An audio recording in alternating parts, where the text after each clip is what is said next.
by the trail of dead. It's just one more world war to complete the set. When you live by the pike, you die by the pith. You die wide-eyed, still pleading the fifth, or crying divine epithets and pathetic attempts at defense. All empathetic for those on your side of the fence. Well, I'll gladly put you and your legacy into an alternate tense of faltering senses and altered events. Like hun, it ain't a hearse, it's a reaper's stretch. Ah, how sweet, she said. Bunch of hordes in the street like it's Evil Dead. Where the thin blue line meets razor's edge. And where the corporate ladder ascends to a steel-toed boot that awaits on the ledge.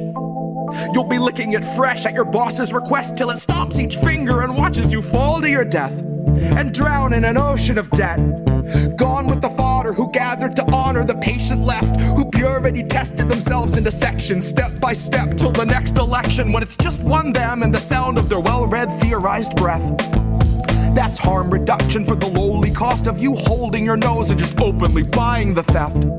Maybe that's all in the flick of the pen. Maybe we're all one unmarked van from a trip to the pen, being guarded by pigs who exist on a diet of dying breaths of much worthier men. Honey, heaven's expecting you. Just don't get too hung up on who they let in. Just look up at the shine of the pearly gates. You don't need to worry if there's lead in the paint. You don't need to worry if there's lead in the water, lead in the milk, lead in the honey, lead in the caustic embrace of the Heavenly Father. Lead is the flavor of passive perpetual slaughter. Lead is the taste of us led to the ledge by the lure of the legend of expert consensus, and then beckon to stretch it just one step farther. And I hope all the folks who were boastfully gloating and toasting themselves as the heroes of COVID for boosting their boosters and doing their part are now equally thrilled to be starstruck martyrs, all laid in a government grave with anonymous markers, like you're back from the carvers and off to the splicer. You're the very first wave to be slain in the war against Pfizer, that 100 years war against Pfizer. They are thinning the crowd that is striking right now to bleed adequate pay from those inhuman misers, who all sit in their office and designate coffins to people regarded as nothing but profit for Kaiser. Still the Dems want you nicer. Dems want you softer. Dems want you kinder. Yeah, they all want you graciously starving in silence. You will speak when you're spoken to. Rest of the time, you and all of us peasants are merely depressing statistics neglected in Congress's binders. All bled, bone dry, then fed to the grinder. Our headstones line each step as reminders. That's a lesson in object permanence learned in the furnace by workers consigned to the fire. Workers bled, bone dry, then fed by the fed to the grinder.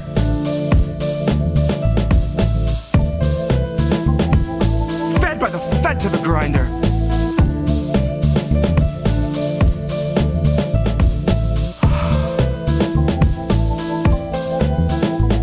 Now the Fed went straight to your head. Mind what you hide and your size unsaid, and your eyes turn blind to the signs unread. Flag bright red, so you let it in bed. You let it inside, and you'll see that it's fed. Never you mind that it grinds your wealth into bread for itself, then it bleeds you dry, then it dines on the dead. Now the Fed went straight to your head. Mind what you hide and your size unsaid, and your eyes turn blind to the signs unread. Flag bright red, so you let it in bed. You let it inside, and you'll see that it's fed. Never you mind that it grinds your wealth into bread for itself, then it bleeds you dry, then it dines on the dead. And the Fed went straight to your head. Mind what you hide and your size unsaid, and your eyes turn blind to the signs unread. Flag bright red, so you let it in bed. You let it inside, you'll see that it's fed. Never you mind that it grinds your wealth into bread for itself, bleeds you dry, then dines on the dead. The Fed went straight to your head. Mind what you hide and your size unsaid, and your eyes turn blind to the signs unread. Flag bright red, so you let it in bed. You let it inside, and you'll see that it's fed. Never you mind that it grinds your wealth into bread for itself, then it bleeds you dry, then it dines on the dead. Here's where our leaders would see us all led. Here's where our leaders would see us all led. Here's where our leaders would see us all led. Here's where our leaders would see us all led. The Fed went straight to your head. Mind what you hide and your size unsaid, and your eyes turn blind to the signs unread. Flag bright red, so you let it in bed. You let it inside, and you'll see that it's fed. Never you mind that it grinds your wealth into bread for itself, then it bleeds you dry, then it dines on the dead. mind what you hide, and your sighs unsaid, and your eyes turn blind, and the signs unread. Flag bright red, so you let it in bed, you let it inside, you'll see it, it's fed. Never you'll mind that it grinds your mind, that it grinds yourself, that it bleeds you dry, that it dines on the dead. Here's where our leaders would see us all led.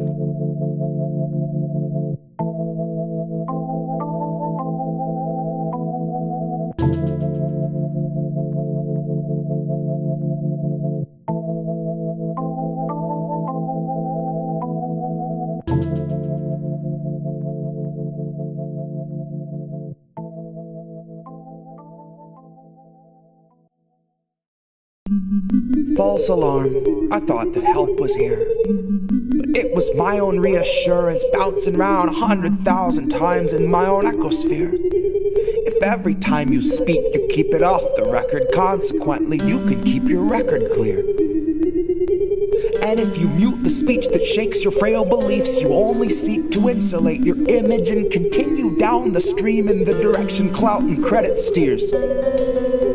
Directly from your mouth into am I the asshole Reddit's ears. Directly back into the greasy pockets of some Gates Foundation financiers.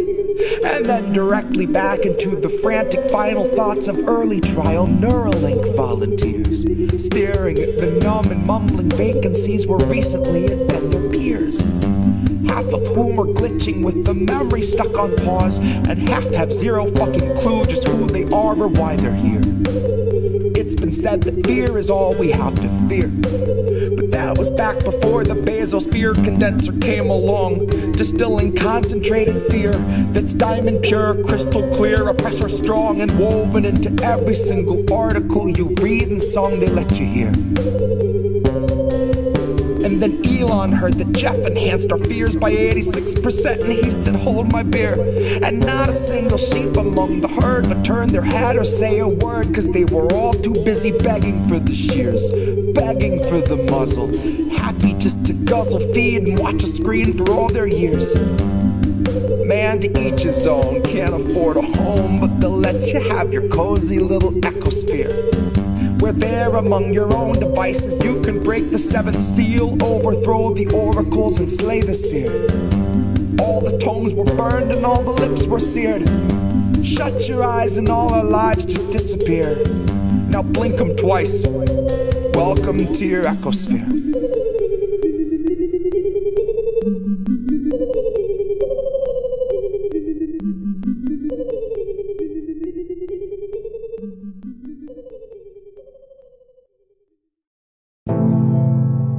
When you are not with where majority of Americans are, then, you know, that is extreme. That is an extreme way of thinking.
Set you free, but I really want to let you be. And a part of me wished I could set myself aside, just let you take the ride, just chalk the rest up to destiny. I could let you believe that the only restraints in life are the size of your dreams. Let you believe each kid grows up with the world at their feet. When I know too well it's open season, I know they're taking stock and raising stocks and raising stock. And I'm simply not here to sit and watch as you learn the lesson all cogs are taught. Keep your head down and keep to task and just keep on blocking the rest of it all out. Just keep on with the rest of the herd of a million adjacent oblivious workers. The forest unseen for the trees, and the trees unseen for the fallout. No, what's more damning, baby, the truth or the ignorance? Fuck it, I honestly wonder if I see the answer so well. Baby, believe me, well, I know it's scary, I scare myself. If I could find a way out of my head, I would run like hell. I would ditch this body politic, mindless occupant somewhere far from the dismal abyss. In the tranquil crystalline bliss of the beach, I could rest with the rest of the shells. And if anyone asks I'm anywhere else, if I'm really needed, just light the candle, then read the book, and then ring the bell. Oh, my untarnished heart, my little perfect soul, this world will melt your mercy down so they can sell its gold. This world will take your worth and then demand 1,000-fold. It's full of greedy pigs who'll eat you out of house and home. They'll strip your bank account and sweep you somewhere down the road, and then return to eat your tent and shitty bike you rode. Your bottled water, only shoes and coat and broken phone. Then smiling in your face, they'll tell you that the shelter's closed.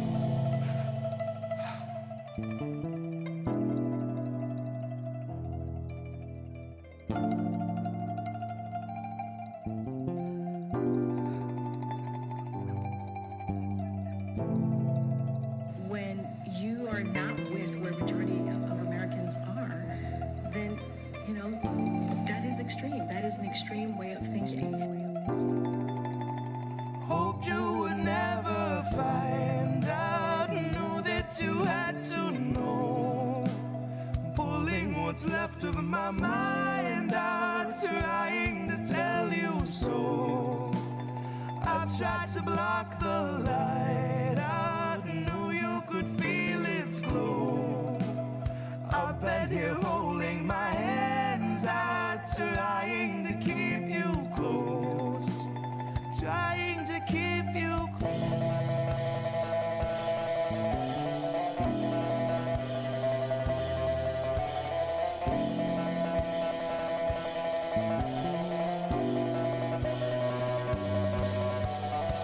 Oh, my untarnished heart, my little perfect soul. This world will melt your mercy down so they can sell its gold. This world will take your worth, then demand 1,000-fold. I tried to block the light just so I could keep you close.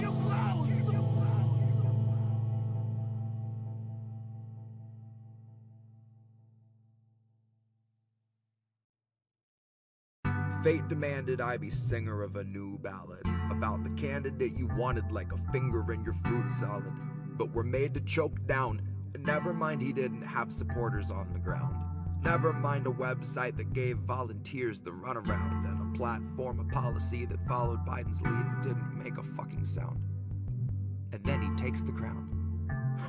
Now that's ascension into power by immaculate election, cause no one really wanted it and no one should have trusted it. But don't you try to question it, cause Joe is not a fan of questions, but Joe is a fan of pointing fingers right in people's faces.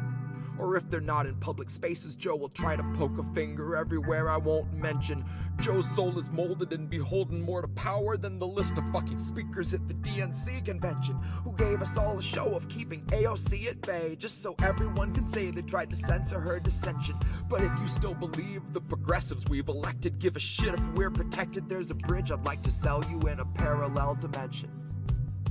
You know they're just tech savvier with media relations, propagandist Instagram and public obfuscation. Better suited to assure you that they're here to have a conversation. Better suited to assure you they aren't actively supporting your eviction and your slide into starvation. Better suited to assure you they can tweet about your needs and offer hope and motivation while you drift into the weeds, but they partnered with the moccasins and gators and the reeds. You damn sure get a portion of our meat. So, love me or leave me or mislead me to decree. Honey, you won't want to hear it, so I'll try to say it sweet. The squad are not your buddies, they are simply more discreet. The GOP I want to have just an off-the-cuff chat between you and me. Us. We want to talk right down to earth in a language that everybody here can easily understand. Who are these people? It's us. We're these people. I love that intro. I love that intro so much. I'm here with a different co-host this time, Oz LaFave. Hey guys, thanks so much for having me on. Friend of the show, DJ Joe Nice. How are you, friend? What's good? And you hear Nick say this all the time. The United States is the most propagandized country in the world. We are so fucked, you guys. Again, I'm sorry for being cynical, but seriously, we're fucked. We are fucked. We are well and truly fucking fucked. Just appreciate all the work that you do and the platforms that you all are providing. Hey, doing good. How are you guys doing? And as independent media, we have a responsibility to be, we don't hide our bias, obviously, but we must stay true to the facts. What's up, Pam? Cheers and salutations. Smoke them if you got them. But I am here with a man that I've been waiting to talk to for the last couple of years, Nico House. As an educator, what I would suggest is that, first of all, podcasts like these are made. So you need to be an example for the people and for the future, knowing that your words can actually change the future. What do you feel? What would Kwame Ture feel we would have to do? Well, politics is every day of every minute. You have to be aware of what's going on. Not voting on one day, so the vote has never meant anything. So I'm not a Democrat. See, I would call that guy the Black Obama. No. The issues that we talk about, listen to us. As always, kids, labels are bad. Stay independent. Good night, fam. In news. I love seeing Collin's face every time in news. He hates it so much. Welcome, everybody. It's another episode of Iron in News. Not in news. We're going to have to fix that at some point. But I'm lazy and don't feel like it. So we're here with Kit Cabello from Hardlands Media. You know him. You love him. Cheers and salutations. Good to be back on here at INN, a great bastion of people who are speaking truth to power, a great collaboration of individuals who are, again, supporting things that I want to see more of, and that is more citizen journalists who don't hold anything back, are unapologetic, and may there be more success coming your guys' way. So let's go ahead and build this better future, and shout out to INN. I mean, seriously, you guys have been a big help, especially setting up our Substack. So I'm back. So smoke them if you got them. Smoke them if you got them. We'll definitely be doing that. We did. You should make that. You should make that shirt, Kit. Smoke them if you got them. Yeah. I should. Little gator with a joint would be great.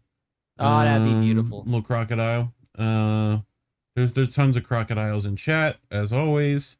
As it should be. As it should. I did want to mention to the audience, we did receive an officially licensed Kit clone today, so we have one of the Hardlands official clones out today, so that's nice. So anyway, we brought some stories this week. You can find Kit at Kit Cabello. Links are in the description as always for him and Hardlands, and to these articles we're about to show you. So what'd you bring, Care Bear? Doesn't give me any pleasure to talk about this one, but this kind of went under the radar, and I figured we should talk about this, but especially in light of Amazon stories that I know you and Indy cover on How Do We Miss That Reef, and just having talked to Amazon workers in the past on this network, I feel it's important to talk about this, but there's unfortunately another Amazon worker in your neck of the woods, Kit, actually passed away nearly over 3 weeks ago. So, so we are going to talk about that. And then I was kind of hoping that this relates to student loan forgiveness. You guys know I am, huge proponent of canceling all student debt, and we'll probably find out maybe by tomorrow, if not Friday. By the end of the week, hopefully, we should find out something regarding the decision of the Supreme Court. But per usual, per our government, there is a little bit of shenanigans. Corruption Yep. With Justice Alito regarding, taking certain gifts, so to speak, in the line of Clarence Thomas. Nice little fishing trip. We covered this a bit on How Did We Miss That too? You should go back and check that. Clips are on Indy's channel and stuff, so links are in the description below for that too. So felt this well, I don't think this is going to make much of a difference anyway, but this could relate to a possible decision regarding student loan debt. But I felt it was important to talk about, especially in light that we should get the Supreme Court should make a decision hopefully as soon as tomorrow. And then what do you have? I got some good stuff from Mint Press. Is the Anti-Defamation League racist? Find out more at 11. That they've been pretty anti-Palestine for a while, so we'll get into that. And then the Grayzone put out an article on Yanem on Ukraine's gravy train, and I had to make a gravy train reference. Well, listen. It has to be a gravy train because look, we can't afford democracy right now. So forget elections. Even though during wartime here in the United States, good old Abe Lincoln had an election, and oh wait, even FDR did too. So wait, I guess democracy can happen during wartime, but I guess not. Almost like that. Almost. Hey, dictatorships are in this year. They're like the new black. Anyway. Yeah, I guess so. Yeah. Orange is the new black. Speaking of orange, Amazon, Collin. Yeah. So as per usual, please share the stream, like the stream, sub to us. We are heavily suppressed. And people have actually told us that. So it's kind of nice confirmation of what we've been saying is actually true. YouTube doesn't like us. And if I could add to that too, look, what's happening to INN being suppressed on Hardlands Media, I mean, we still go through it too. It's not as bad as what you guys have gone through. But to anyone that supports Indie News Network, please, if you can't support them via Patreon or any other kind of way to support them financially, share their content on social media, hit that like button. It does help boost up their algorithm. Maybe someday this day of censorship will end, but I wanted to state this right here. We here at Hardlands Media stand in solidarity with all independent networks that are being censored and suppressed, and INN has been one of the few bastions that's been speaking truth to power, and we stand against what's happening to you guys, and I hope that someday it is over and you guys can actually keep on growing as the network you should be. Thank you. Back, Cat. Oh, okay. All right. Well, I was being serious. But then forget it now. All right. I'm going home. Oh God, no, we do appreciate it. Really, we know how it is out there. Hardlands has been grinding at this for a lot longer than us, so we know how it is. I mean, how many channels have you had striked and had to make and redone, and we've only had to restart once, but otherwise, we've gone through the ringer with our channel 8 times to be precise. 8 times. So yeah, don't worry. Hey, look, I'm the WCW World Heavyweight Champion. That's all there is. You gonna throw Foley off the Hell in the Cell next week, or no. What it is I'm gonna spray in the NWO logo on the nice. Title. There you go. So, in these times, Collin. In these times, reported on this story a couple of days ago, written by Sarah Lazars and Jeff Shrieky, where they report Amazon says a worker's death was not work-related, but a 911 call appears to contradict the company's narrative. So it is kind of long, but I think it's important to read all of it, given the details in the story. So yeah, let's get into it. On the afternoon of June 2nd, Amazon worker Robert A. Kika died after suffering a medical emergency while working at the company's cross-dock facility in Joliet, Illinois. The temperature in Joliet that afternoon was 90 degrees. Amazon has repeatedly denied that workplace conditions had anything to do with the death of the 59-year-old and stated that the tragedy was due to a non-work-related medical incident. There is no evidence that this unfortunate incident was related to tasks the employee was performing as part of his standard work in our climate control facility that did not exceed 77 degrees.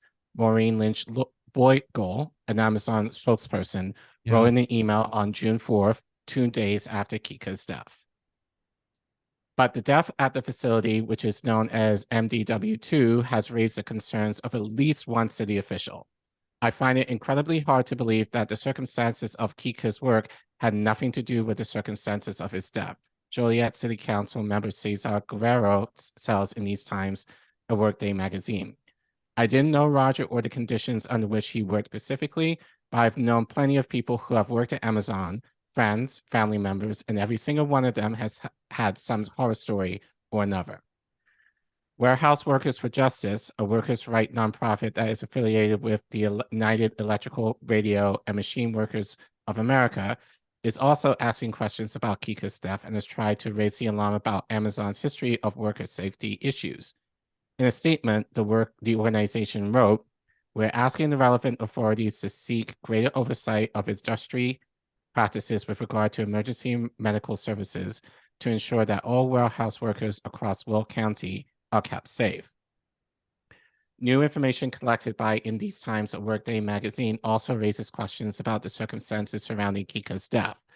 An audio recording of a 911 call placed by another Amazon employee, which was obtained through a Freedom of Information Act request, shows that the individual making the call believed the cause of Kika's medical distress was possibly dehydration, the only potential cause cited by the caller. This recording appears to contradict Amazon's narrative that the cause of death was not related to conditions in and around the warehouse, and raises questions about whether his death could have been prevented. Kika was an Air Force veteran nicknamed Santa by coworkers because of his white beard and jolly demeanor. He worked as an electric pallet jack operator at Amazon's MDW2 cross-dock warehouse that allows the company to ship in bulk and is known for the rapid movement of goods. Amazon told In These Times, a Workday magazine, that after Kika suffered a medical incident, he was first brought to AmCare, Amazon's in-house first aid clinic.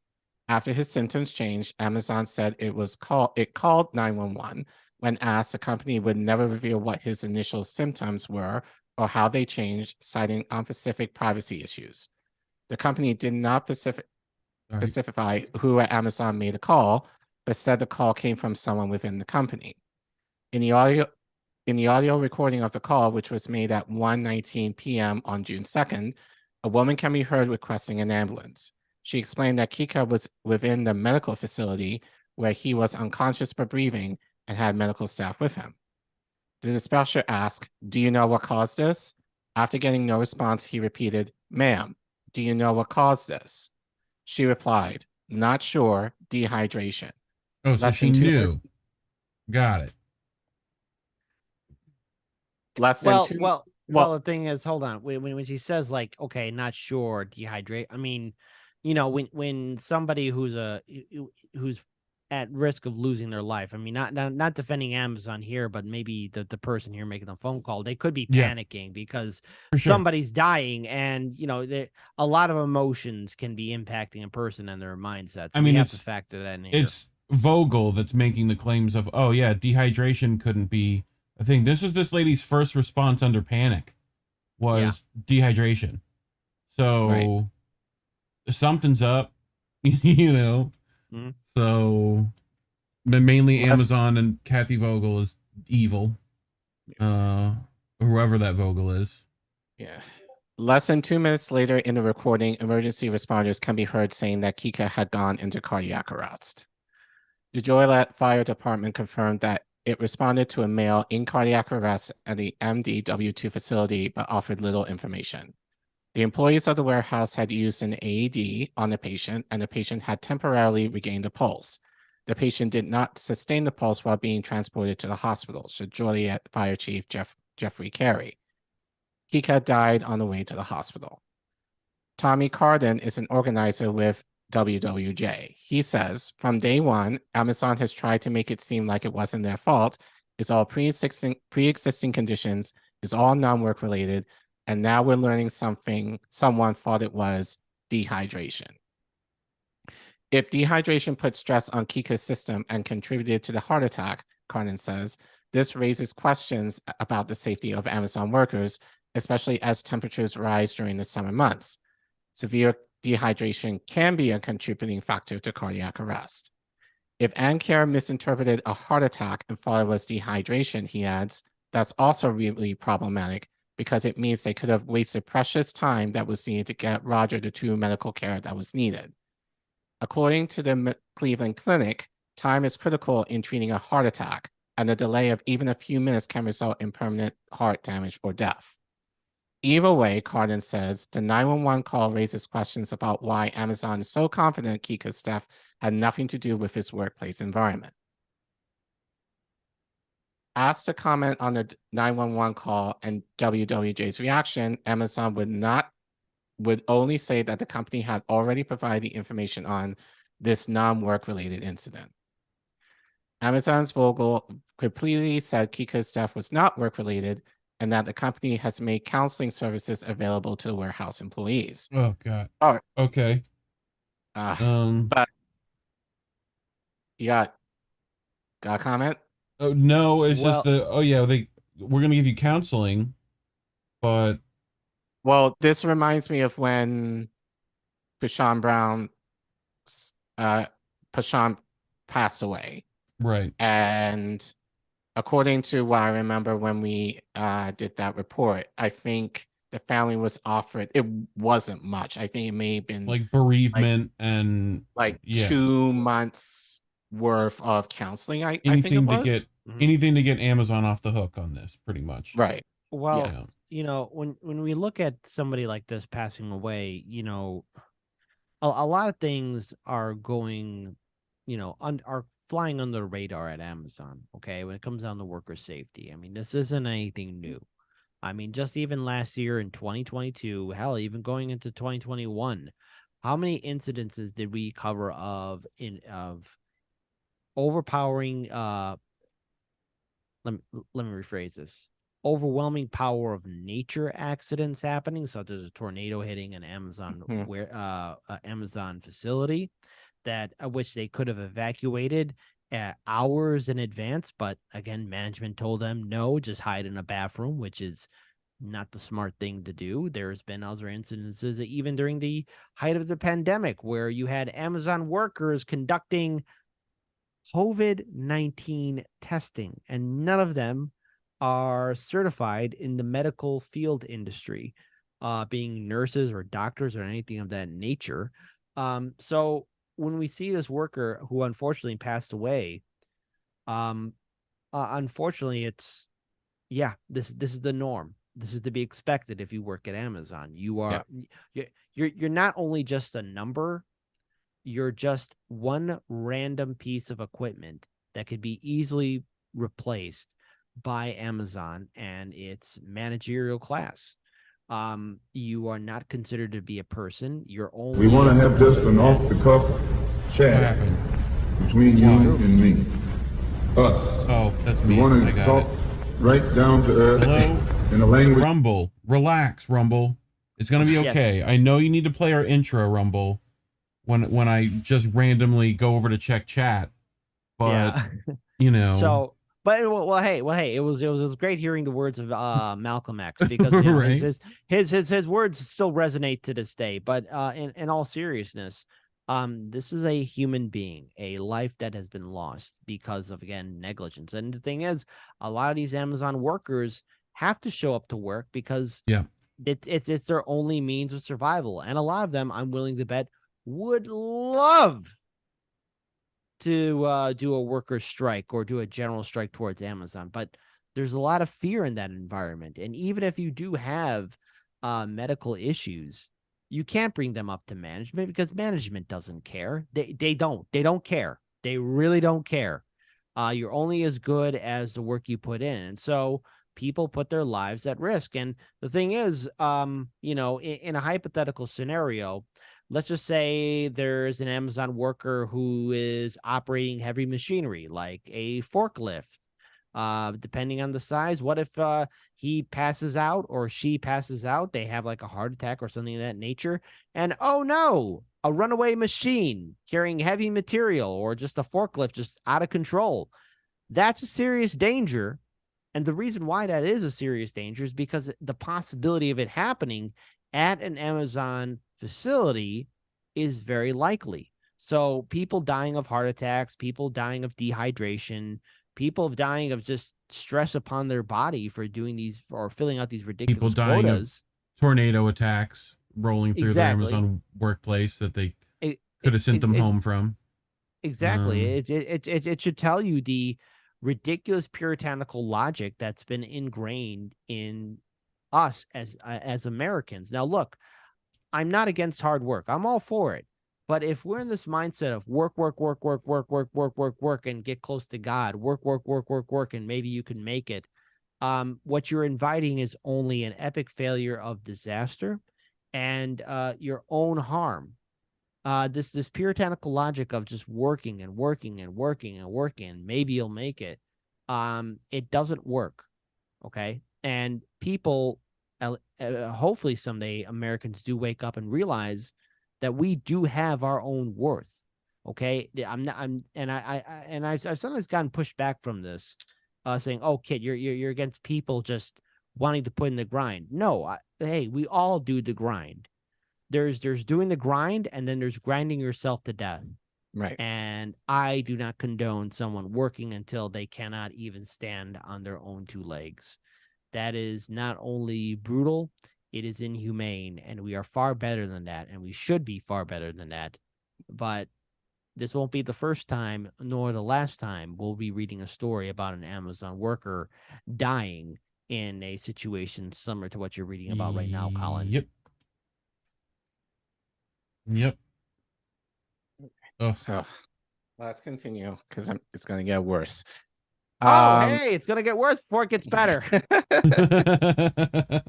Well, in the realm of capitalism, when it doesn't get any better. No. Actually, I'll read that paragraph again. Amazon's Vogel repeatedly said Kika's death was not work-related and that the company has made counseling services available to the warehouse employees. But Collin says, we've heard from many workers at MDW2 about temperature issues, not just this week, but for years, especially at the docks. Based on what I've heard from workers, we simply don't believe it's true that the temperature does not rise above 77 degrees. 3 workers at the MDW2 facility, speaking on condition of anonymity, thank you, due to concerns about retaliation, said the area near the docks where Kika normally worked is exposed to outdoor temperatures and can get extremely hot in the summer, especially the trailers outside. Those trailers are sitting outside in the sun. There's nothing covering them. Those trailers are not air conditioned, one of the workers said. That's like an easy bake oven. Yep. In all honesty, that warehouse during the summer is hotter than it is outside, another worker said. That man worked in the trailer. We're also in the trailer stacking. The fans they give us do not reach all the way inside either. Amazon said Kika was not in the trailers at the time of the incident, but was working as a trainer in a climate-controlled outbound buffer near the dock. The company also said that employees at the facility have access to 60 water coolers and are encouraged to take water breaks. But WWJ Representative Andrew Herrera said workers regularly report facing demerits or being let go because of strict quotas that mean they don't always have time to take water breaks. Sound familiar? Yeah. I mean, they also can't take pee breaks. We know about those jars they keep. You know? Asked to respond, Amazon's Vogel wrote, employees are allowed and encouraged to take short breaks whenever they need to for water, to use the restroom, or to speak with a manager or HR. Herrera said all official policies availability of water stations or other supposed accommodations are meaningless window dressing if workers do not believe that they can use those resources without reprimand. I mean, they should just Amazon have still suits. That way they can just recycle their water. You know? You know what? I could see them making something like that. Oh, but yeah. But it goes against all like safety regulations. Like then they'll probably like a warning label. Warning: do not drink your own water because it will contaminate you. This suit is not what's it, FDA can FDA approved. Yeah, not an FDA approved still suit. Yes. You know, spice consumption once a week will only anyway. Amazon has been widely criticized by lawmakers in states including New York, California, and Connecticut for a strict quota system, not allowing employees to take breaks whenever they need them. Strongly worded letters that criticizing, sounds like. Carey, the fire chief, said there is nothing in the emergency medical service report to confirm that Kika's incident was caused by excessive heat or the work he was doing. We do not determine cause of death. That information is determined by the coroner, he said. Reached by phone, the Will County Coroner's Office declined to comment. Of Do you wonder course. why? A spokesperson for State Rep Lawrence Walsh Jr. said the lawmaker's office was told that when Kika's body arrived at the hospital, a doctor determined the death to be by natural causes, so his remains were never under the coroner's jurisdiction. OSHA has already closed its investigation into Kika's death. An OSHA spokesperson said the death was determined to be by natural causes and not heat-related. Of course. But according to Carden, the 911 call raises new questions. This revelation, he says, warrants a reopening of the inspection into Rogers' death with consideration of employee hydration and water breaks at MDW2 and the role that AmCare plays in delaying and preventing appropriate medical treatment for workers.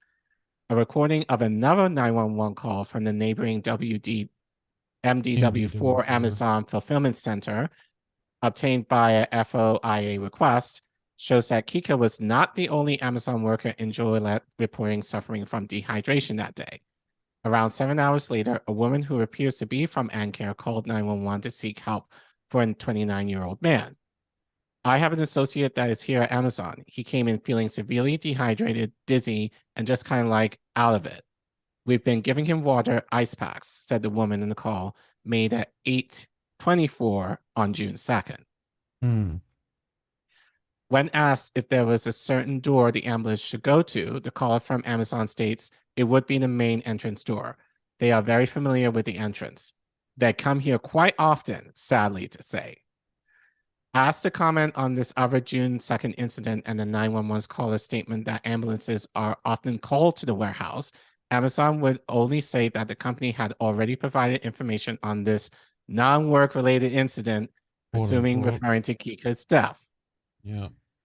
It remains unclear how much time passed between Kika's initial medical incident, where he was sent to AmCare, and when Amazon called the ambulance. This lack of information is frustrating for one of Kika's former co-workers who requested anonymity over concerns about retaliation. I want to know what happened during those valuable minutes between when they found him and when they called 911, said the individual.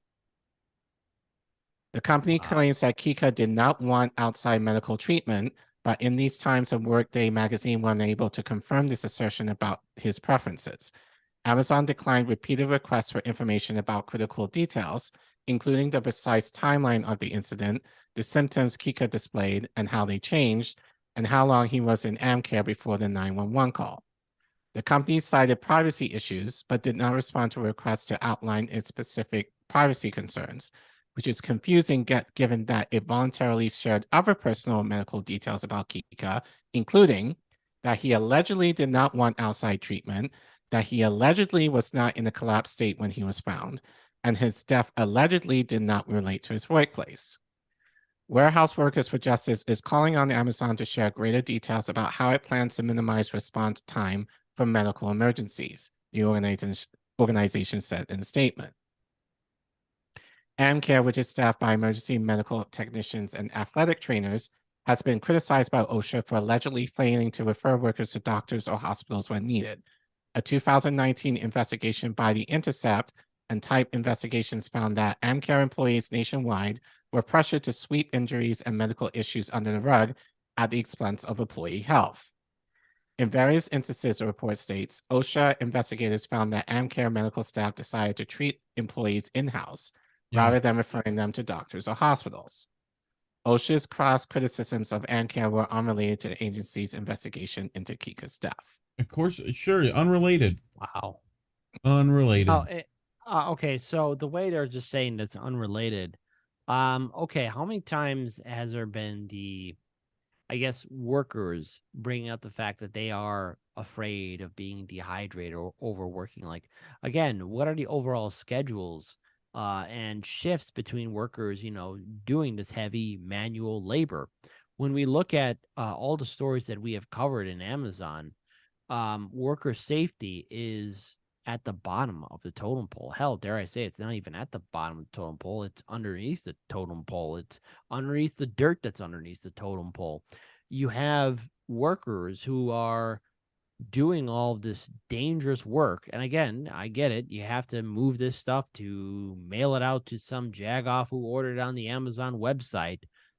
But we have to take in safety for individuals that are, I guess, more or less putting their life on the line so that people can have instant gratification. We're living in an episode. The heroes, they're heroes. Well, well, here's the thing. I mean, actually, I would say after everything they've been through, it is quite heroic. Doing what? Ridiculous hours just to make the quotas, because they are being clocked. I mean, how many times have we covered stories of Amazon workers being timed when they go on a goddamn bathroom break? Or, hey, most notably, Amazon truck drivers wearing adult goddamn diapers and their trucks being monitored for how long they're at a break station or how long it's taking them to get from point A to point B. So instead of making things more reasonable for the truck drivers and the people unloading the cargo, hey, have your truck drivers just wear adult diapers. Yeah, they shit their pants. That's where we've gotten to as society. No human dignity at all. You're a grown adult. Yeah, you're not a senior citizen that's lost control of their body. And look, hey, I get it. Senior citizens, when they get to a certain age, adult diapers are important because that's what they need. And if you're a baby, hey, it's reasonable. It's understandable. But if you are a functioning adult in this country and you have no health problems, you have nothing that's going to impact your entire digestive system or whatever, there's no reason for you to be wearing an adult diaper. Unless you're working for a psychotic corporation and psychotic managers and CEOs that only care about profit, and making their end quota meet. I mean, it is unthinkable that we have gotten this far as a country to where it's acceptable for our truck drivers to wear adult diapers, and it's order to appease their Amazon overlords. Well, kid, if our president can do it, you should be able to wear adult diapers too. Come on, Jack. Come on, Jack. I got the Superman deadpans on. Superman underwear. Come on, hilarious. Jack. All the cool kids crap their pants. Come on, man. But anyway, you got some more of this? Yeah, I got a little more. Let's see. Yeah, I'll start here. One worker who asked to remain anonymous for fear of retaliation. Jesus. Like, how many times Another one. They're always afraid. Everyone's always afraid. Right. Man. That in all should tell you something. That workers are afraid to talk because they're afraid of losing their jobs versus trying to be in solid. Not to say they're not, but yeah, just the idea that they don't want to out themselves. Yeah. Is very telling. Suffered a broken foot. Jesus Christ. But anyway, one worker who asked to remain anonymous for fear of retaliation expressed concern that AmCare at the Joliet warehouse complex does not provide care that proactively protects worker health. The Amazon employee who once suffered a broken foot at the MDW2 facility told In These Times and Workday magazine that AmCare staff did not diagnose the injury or recommend an x-ray, but only told the worker to elevate the foot and put ice on it. When something happens to you, they're not going to offer any type of suggestions, the worker says of AmCare. You have to be your own doctor. Amazon did not respond directly to the worker's claim, but said that employees can seek outside medical treatment if they want to, and workers who need care beyond first aid are encouraged to seek it off-site. Nope. You got it? Yeah. It is. We take the safety and well-being of our employees extremely seriously. Claims that we intentionally or systematically delay care to keep injured employees on the job are wrong, said Vogel. The June 2nd tragedy is only the latest in a series of widely reported fatalities and injuries at Amazon warehouses in recent years. In 2017, another Amazon worker in Joliet died of a heart attack while on the job. The 57-year-old worked at the MDW4 fulfillment center next door to the MDW2 facility. His widow later filed a wrongful death lawsuit against Amazon, alleging the company needlessly delayed emergency care, but last year, a judge granted summary judgment in favor of the company. Last July, a 42-year-old Amazon worker also died of a heart attack at the company's EWR9 fulfillment center in Carteret, New Jersey, during the Prime Day sales rush, which we reported on the network. Workers alleged sweltering conditions inside the warehouse at the time, but an OSHA investigation determined the cause to be myocardial fibrosis unrelated to work. So died suddenly is what you're telling me. Right. Literally, that's what you're telling me. Myocarditis, fibrosis. Okay. Amazon upgraded the facility's air conditioning system soon after the incident. Gee, I wonder why they did that. Uh-huh. How much you want to bet they cut corners setting that thing up too? Oh, for sure. Yeah, they did. Like we've talked about how they have their AC literally lights on fire in other Amazon facilities, like, and they had to deal with the smoke for days. Like, yeah, just terrible. Oh, we get to New Jersey, huh? What terribleness in New Jersey is happening? Speaking of which, hi, Indy. Yeah, I know, right? Another employee at a New Jersey Amazon warehouse died last summer after suffering an accident on the job. Those and other deaths prompted the U.S. Attorney's Office for the Southern District of New York to launch an ongoing federal investigation into workplace safety at Amazon facilities nationwide. They had an accident. Like, no, but yeah, Tad more of the scene from Goodfellas. Look, there was an accident. We had a problem. There was nothing we could do about it.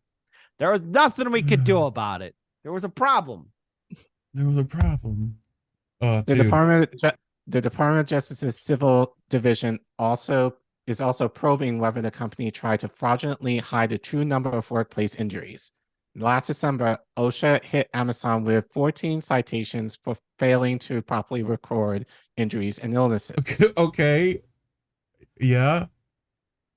The Senate Committee on Health, Education, Labor, and Pensions, chaired by Bernie, is now also launching an investigation into health and safety conditions at Amazon warehouses. I have something to say about that in a minute, but yes, the company's quest for profits at all costs has led to unsafe physical environments, intense pressure to work at unsustainable rates, and inadequate medical attention for tens of thousands of Amazon workers every year. Sanders wrote in a June 20th letter to Amazon CEO. He wrote a letter. They literally write letters. Now, Reef, I played when Chris Smalls spoke at Petition's event last week, which he spoke at in January, and he actually did another rally outside Jeff Bezos's mansion in DC over the weekend. Now, if you remember from that clip, and I won't play it, but you remember him saying how, he mentioned the fact that how certain politicians have offered to help but didn't. I'm guessing that Bernie Sanders would be one of them. Well, of course, strike killer Bernie Sanders. Right, and now Chris Moll said this back in January. He met with Bernie Sanders at their victory thing. Well, when was it? Last spring. Something like that. So yeah, from April to now, Bernie writes a strongly worded letter to Amazon, basically saying, check yourselves. You cut it out. Oh, wow, Bernie. Thanks for writing that freaking letter. That also fantastic letter. It's a piece of paper. It's like when Cersei ripped out that piece of paper that Ned Stark handed her in Game of Thrones. All you got is a piece of paper. She ripped it up. Okay, great.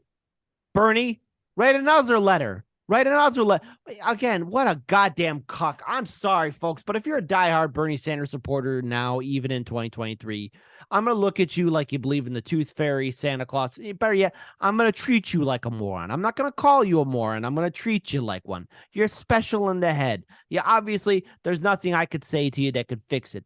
But I mean, if this is what it's come down to, Bernie Sanders writing a strongly worded letter. Oh my goodness gracious Cretaceous.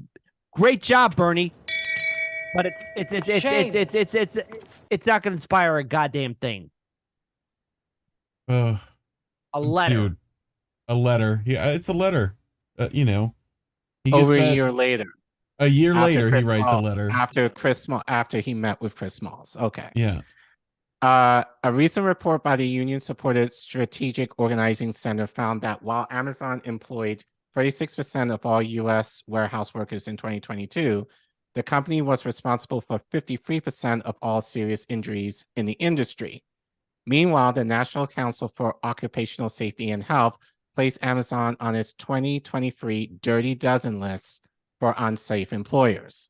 God, they could have at least made a baker's dozen, So far this year, OSHA has cited Amazon 4 times for safety violations at 7 different facilities across the country.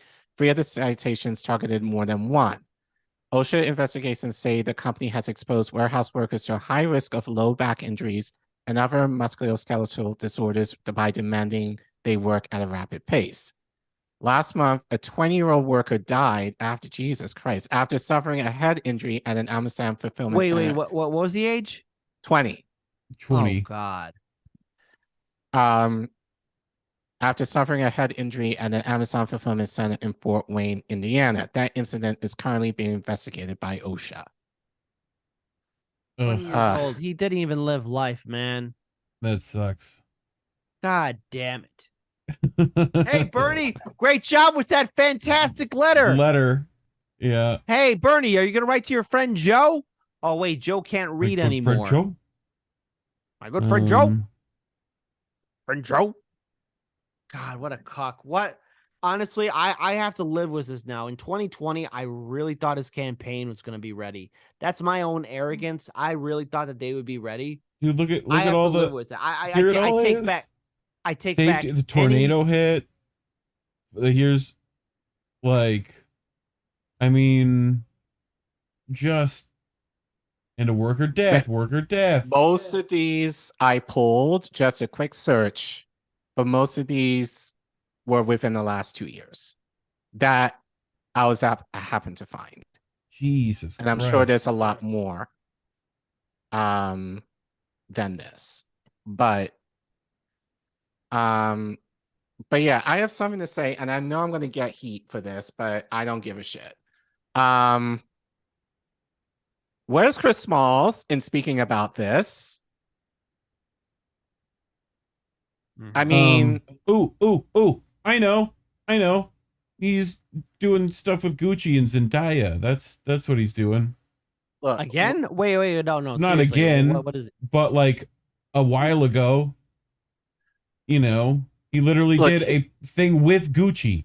Not he just wears Gucci, which he does. No, he did a fundraising event with Gucci. You not can't. Smart plan. No, we can be doing better, bro. Here's the thing. I want to be very careful with my words because I don't want people attacking us because there are plenty of people who like Chris Smalls for whatever reason at this point, and for some reason I've been the pinata in regards to the hate that whenever we had our criticism against Chris Smalls. But again, the idea that Chris Smalls over the weekend, he did the same meet up with regarding Pashan Brown, who also another worker who died at an Amazon warehouse, did a similar thing where her sister Tina spoke. Same thing. Look, that's all said and good, but we talked about this. Smalls always targets Bezos as the issue. And I know you have the clip, Reef, but I want you to play that. I do. I just have to scroll up to here. Unity doesn't represent what you're against. It represents what you are for. That's right. Stuff.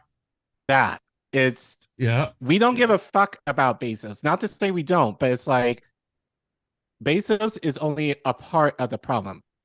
The problem that Chris Smalls should be mentioning is all of this.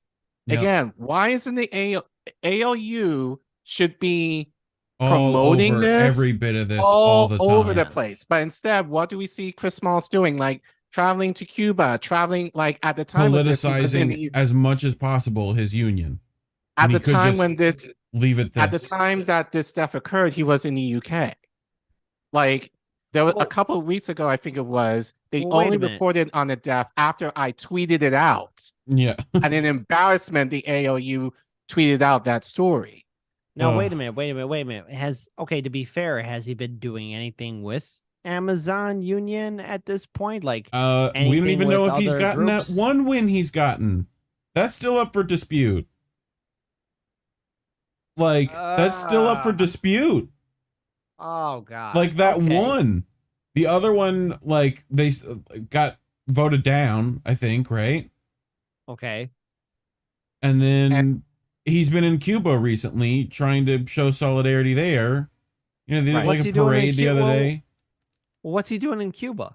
Good question. Been there a couple times. We don't exactly know.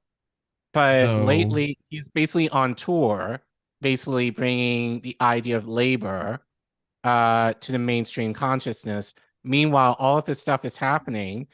And to be fair, I checked. Chris didn't report on this story. The LU didn't report on this.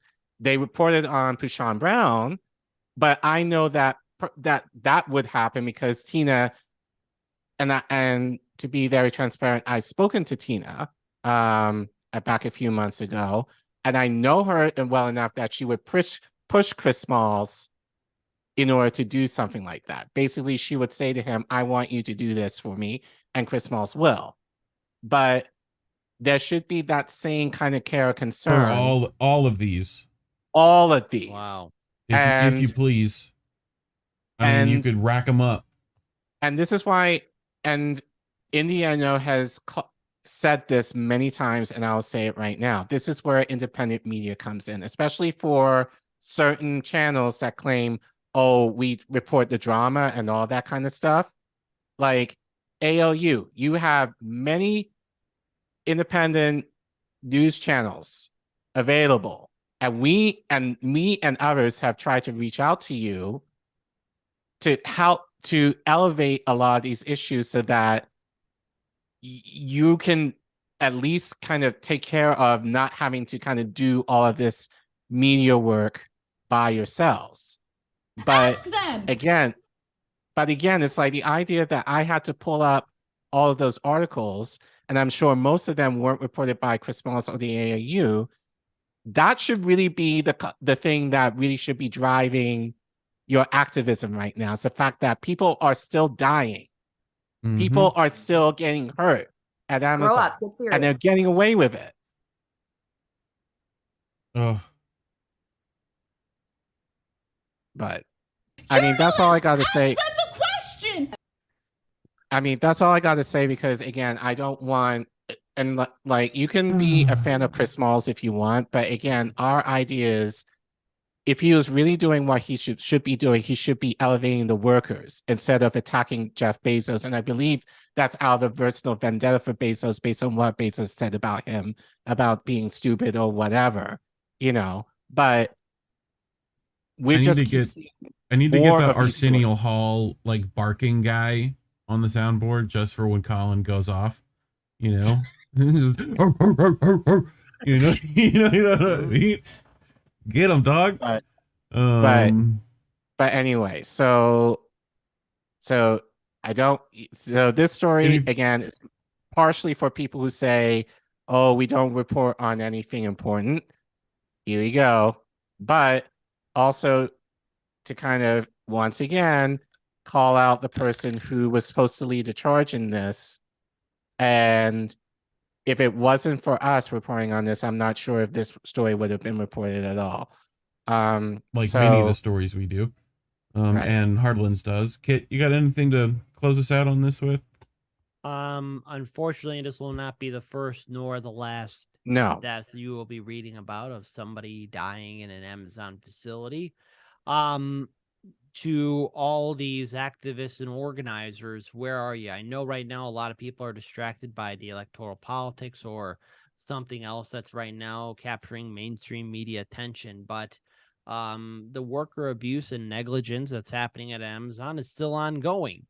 And if we are truly to fight and build for a better future, the first step is most definitely acknowledging that there's something wrong. And if we allow ourselves to remain quiet, more good people will suffer. And people are afraid to speak out. And rightfully so, because again, in this economy where all of our jobs are important, you lose your job, you lose your income, you lose all the benefits that come with it. And oh, hey, the rent's due, the mortgage is due. You gotta pay off the electric bill, the water bill, the gas bill. When did it come to this? Well, the idea that, you know, many unions endorsed Biden not even a year out before the election. Biden, the most anti-union president in U.S. history. Yeah. Like union leadership, seriously. Way to fuck over your people. Right. And it's like, how can you endorse Biden when all of this stuff is going on? And this has not been taken care of. Yeah. So it just kind of shows there's no solidarity among unions at all, number one. But then number two, you know, that doesn't give me hope that a revolution is going to happen. If you can't even support, and again, as we read in the article, many of these workers are scared to talk because they're afraid that, and that shouldn't be an issue. No. Their colleague died on site. So they shouldn't be living in fear of their jobs because on account of someone dying, that person can get justice. Yeah. Wanted to give a shout out to Anthony Malecki, who became a member today. Appreciate the support, Anthony, who already also supports us on Patreon, which is great. You can find links to that, indienews.network, in the description below. But our next story this evening is from Mint Press. And they're asking, is the ADL racist? If you're not familiar with the Anti-Defamation League, Mike Pellet is going to school you on it. So this is from June 20th. No matter how you frame it, the ADL is a racist organization. See how that clickbait works? We already knew the question. We already knew the answer to this. So the Biden admin has released the country's first national strategy for combating anti-Semitism, a landmark plan aimed at addressing a growing problem. This is from a piece in NPR titled "The First National Strategy for Fighting Anti-Semitism is Finally Here. What's in it, you ask?" Well, it is not about fighting anti-Semitism or any other sort of racism. It is a strategy to silence Palestinian voices in the U.S. in the service of Israel. The article starts with an outline for the Biden administration's commitment to fighting anti-Semitism. It then quotes the president, who referred to the plans as the most ambitious and comprehensive U.S. government-led effort to fight anti-Semitism in American history. He just does like what Trump does. It's the best. I got good people on it. It's so good. You know, like, it's literally, but then about 4 short paragraphs into the piece, it becomes clear that a large part of the data regarding anti-Semitism in the United States is coming from the Anti-Defamation League. So, the Anti-Defamation League is a dedicated Zionist anti-Palestinian organization that has support for Israel as a declared part of its mission. The page on the group's website demonstrates that what began in the early 20th century as a gutsy civil rights network dedicated to combating racism has morphed into a racist organization committed to Zionism and the state of Israel. Who would have thunk? Who would have thunk that's how it worked? The following are a few choice examples of accomplishments the organization highlights on this very page.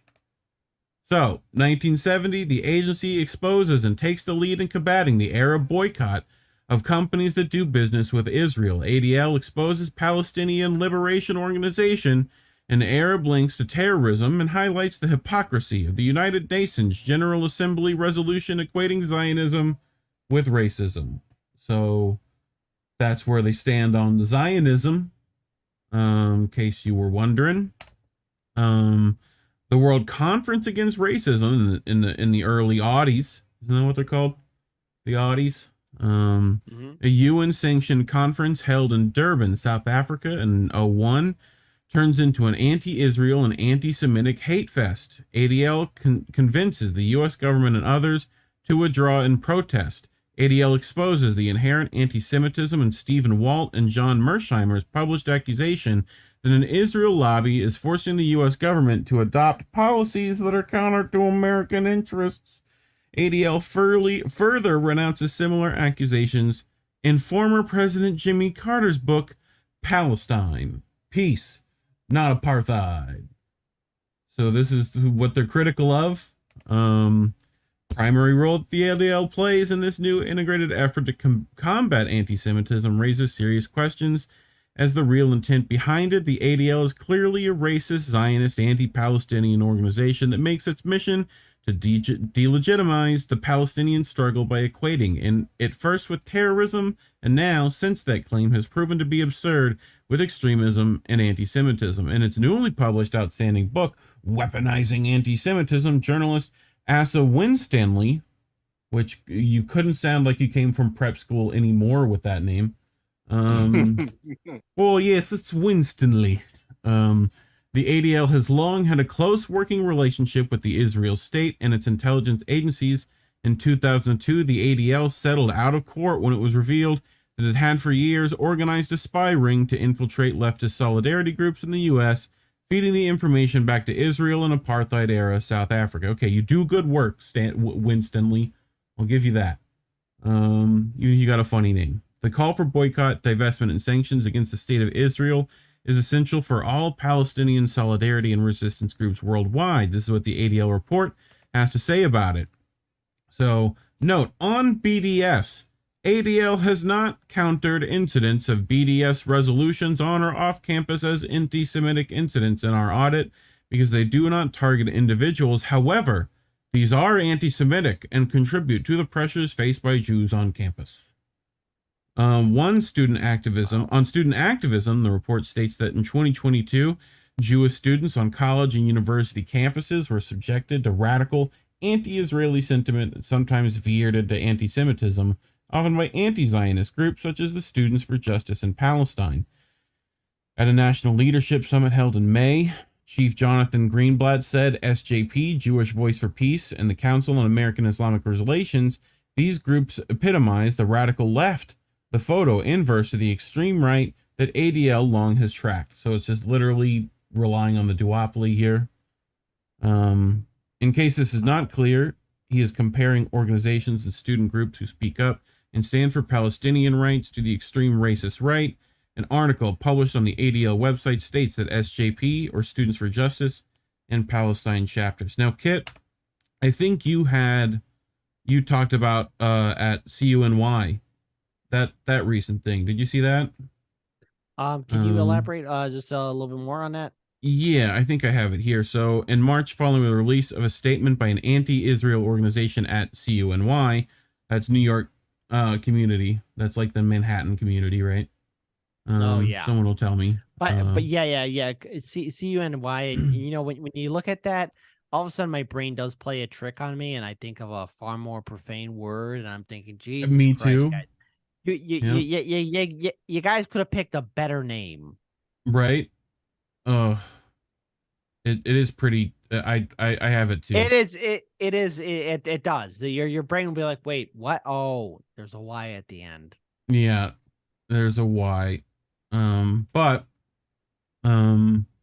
yeah, they essentially said that Cunny, Law SJP speaker, declared at an off-campus rally that they demand that Zionist professors are not welcome on your campus, demand that Zionist students are not in spaces where Palestinian students are, because Zionism is a threat. Zionism is a genocidal threat to us. The crowd chanted, "We don't want no Zionists here." So, and I think the school essentially took out like a art exhibit from them, right? That like got everyone upset. So, but to continue, another example from the ADL report mentions something that occurred in August at the University of Berkeley. Law Students for Justice in Palestine announced that they and 9 allied student groups had adopted a bylaw stating that will not invite speakers that have expressed and continue to hold views or host, sponsor, promote events in support of Zionism. Collin, I think you covered, was it Frost? What was the Florida guy? Where I think it's this group. Yeah. I don't think so. I think it's a similar group. It's another Palestinian group that he's formed. Yeah. As Zionism is a fundamental component of many Jews' identity, says the ADL, overtly excluding Zionists from campus or communal spaces has a disproportionately large and negative effect on the Jewish community, they say. Again, according to the ADL, Jewish people should get a pass if racism is, as they say, a fundamental component of their identity.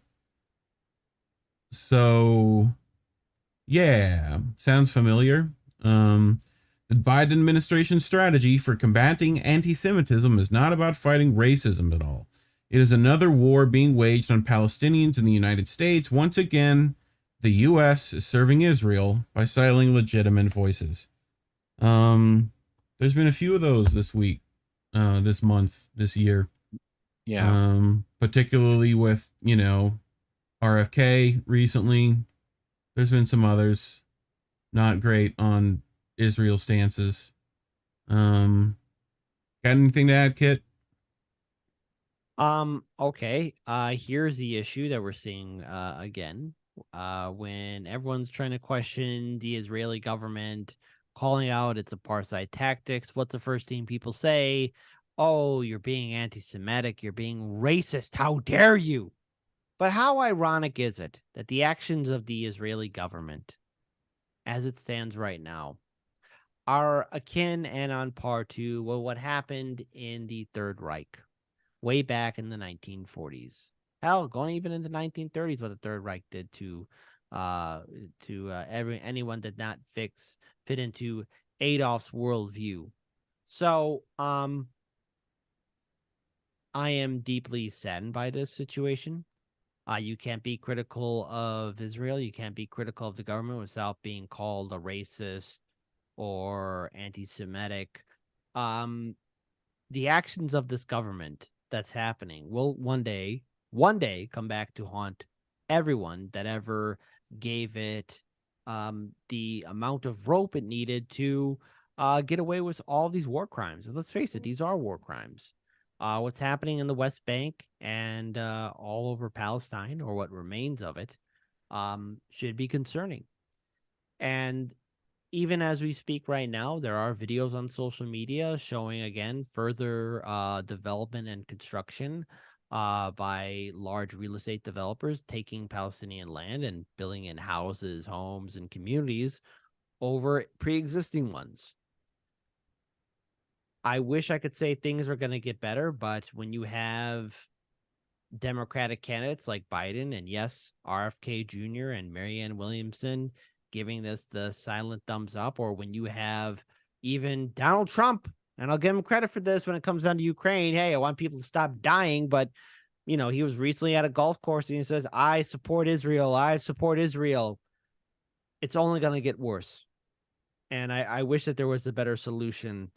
But until voters and people start demanding more and calling out the war crimes of this government, the apartheid government in Israel, it's only going to get worse, folks. And we must prepare ourselves to see the traumatizing imagery, as well as the hypocritical articles saying, oh, this person's being anti-Semitic because they don't like the policies of the government in Israel. Well, there's a difference between being a critic and being anti-Semitic. And unfortunately, we have a media and political environment that cannot tell the difference between the two. And you're a that's poet, the harsh truth. Yeah. and you didn't know it. Yeah. So, Gabriel, anything to finish up with before we head to your next one?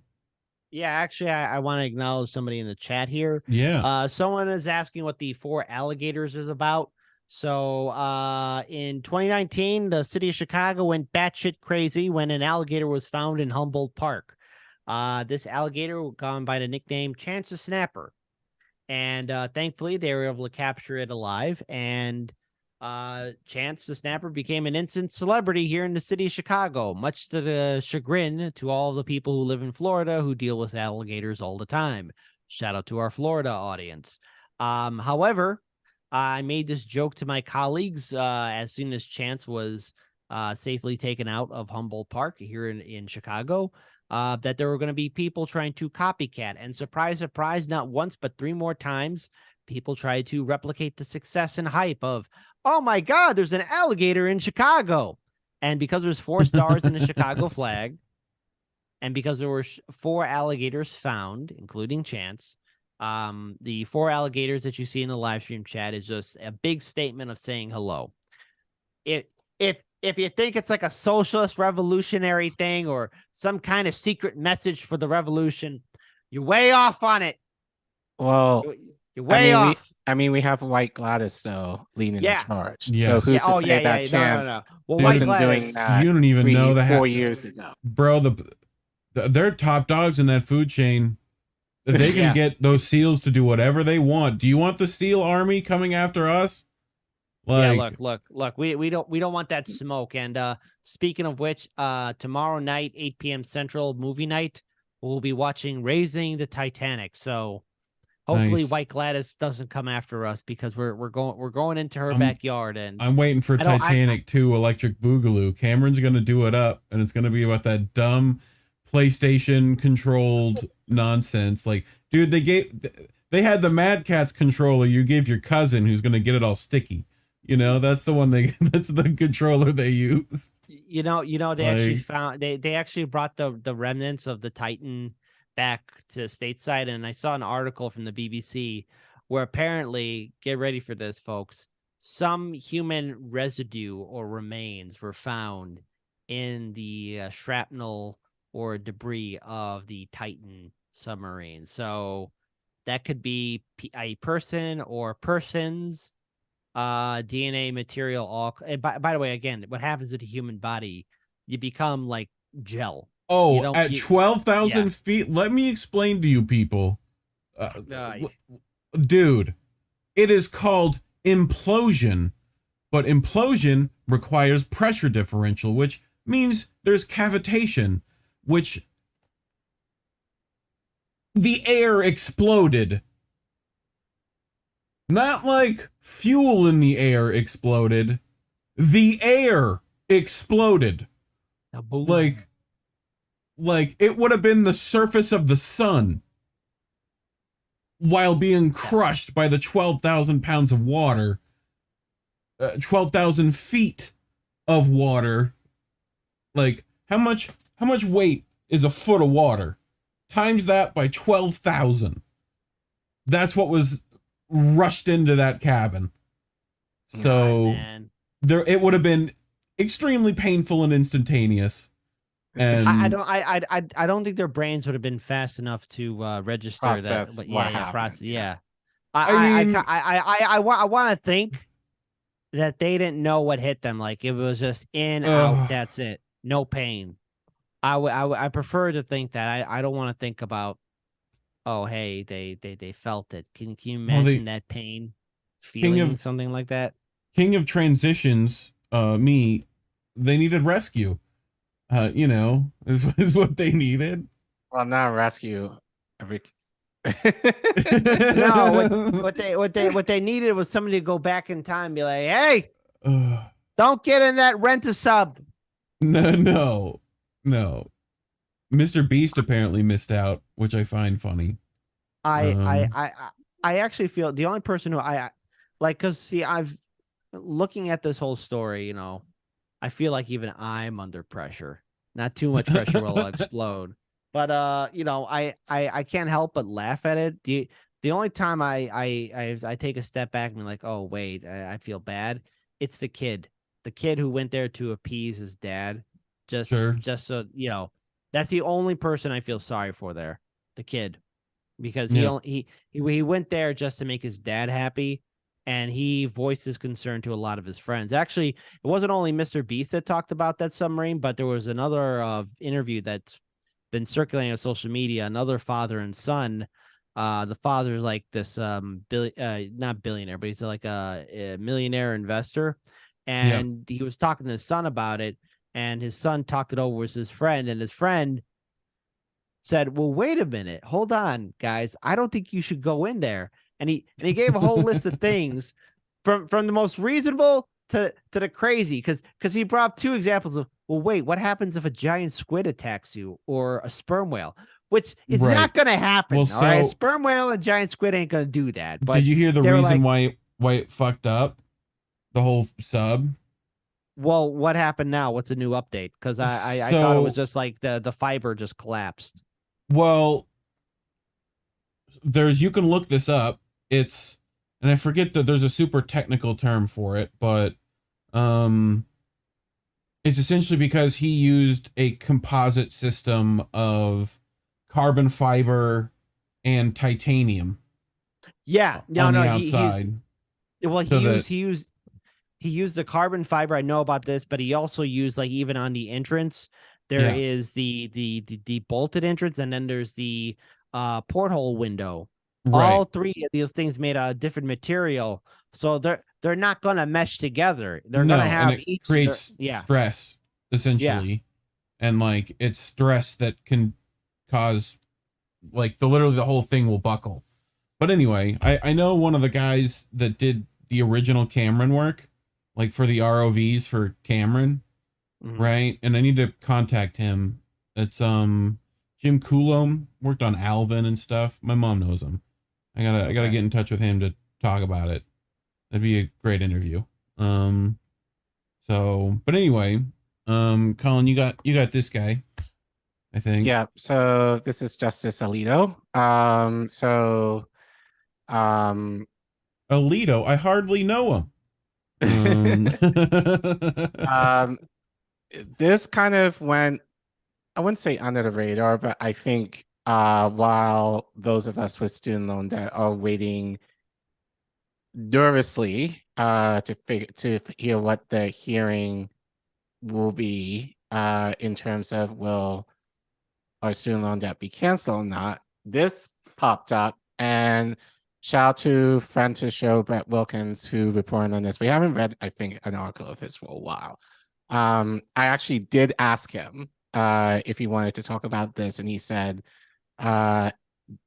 he basically just got assigned this story. It's not really in his realm of expertise. But I thought it was interesting to talk about, given, we're waiting. And as I said, we should have a hearing by tomorrow or Friday, since the Supreme Court is going to go into recess next week. So hopefully we'll hear some good news, but knowing this Supreme Court, probably not. But anyway, Brett reports that a petition demands Alito to recuse from student debt cases tied to Billionaire Benefactor. So guess we report on Clarence Thomas getting into some shit. Now Alito is also getting into some shit as well. Yeah, who knew political corruption is a thing? The appearance of corruption, your ties to singer. Oh, go back. Sorry. Your ties to Mr. Singer and his ties to organizations with business before the court in Brown and Nebraska clear the high ethical bar you established for yourself at your confirmation hearing in 2006. So Brett continues. A petition circulated last Friday demands that U.S. Supreme Court Justice Samuel Alito recuse himself from a pair of cases that will decide the fate of President Joe Biden's student debt relief proposal, citing the judge's ties to a billionaire GOP megadonor who funds conservative groups fighting to kill the president's plan. Earlier this week, ProPublica published a bombshell expose revealing Alito took a previously undisclosed 2008 luxury fishing trip to Alaska on a private jet belonging to Paul Singer, whose head fund repeatedly had cases before the Supreme Court from which Alito declined to recuse himself.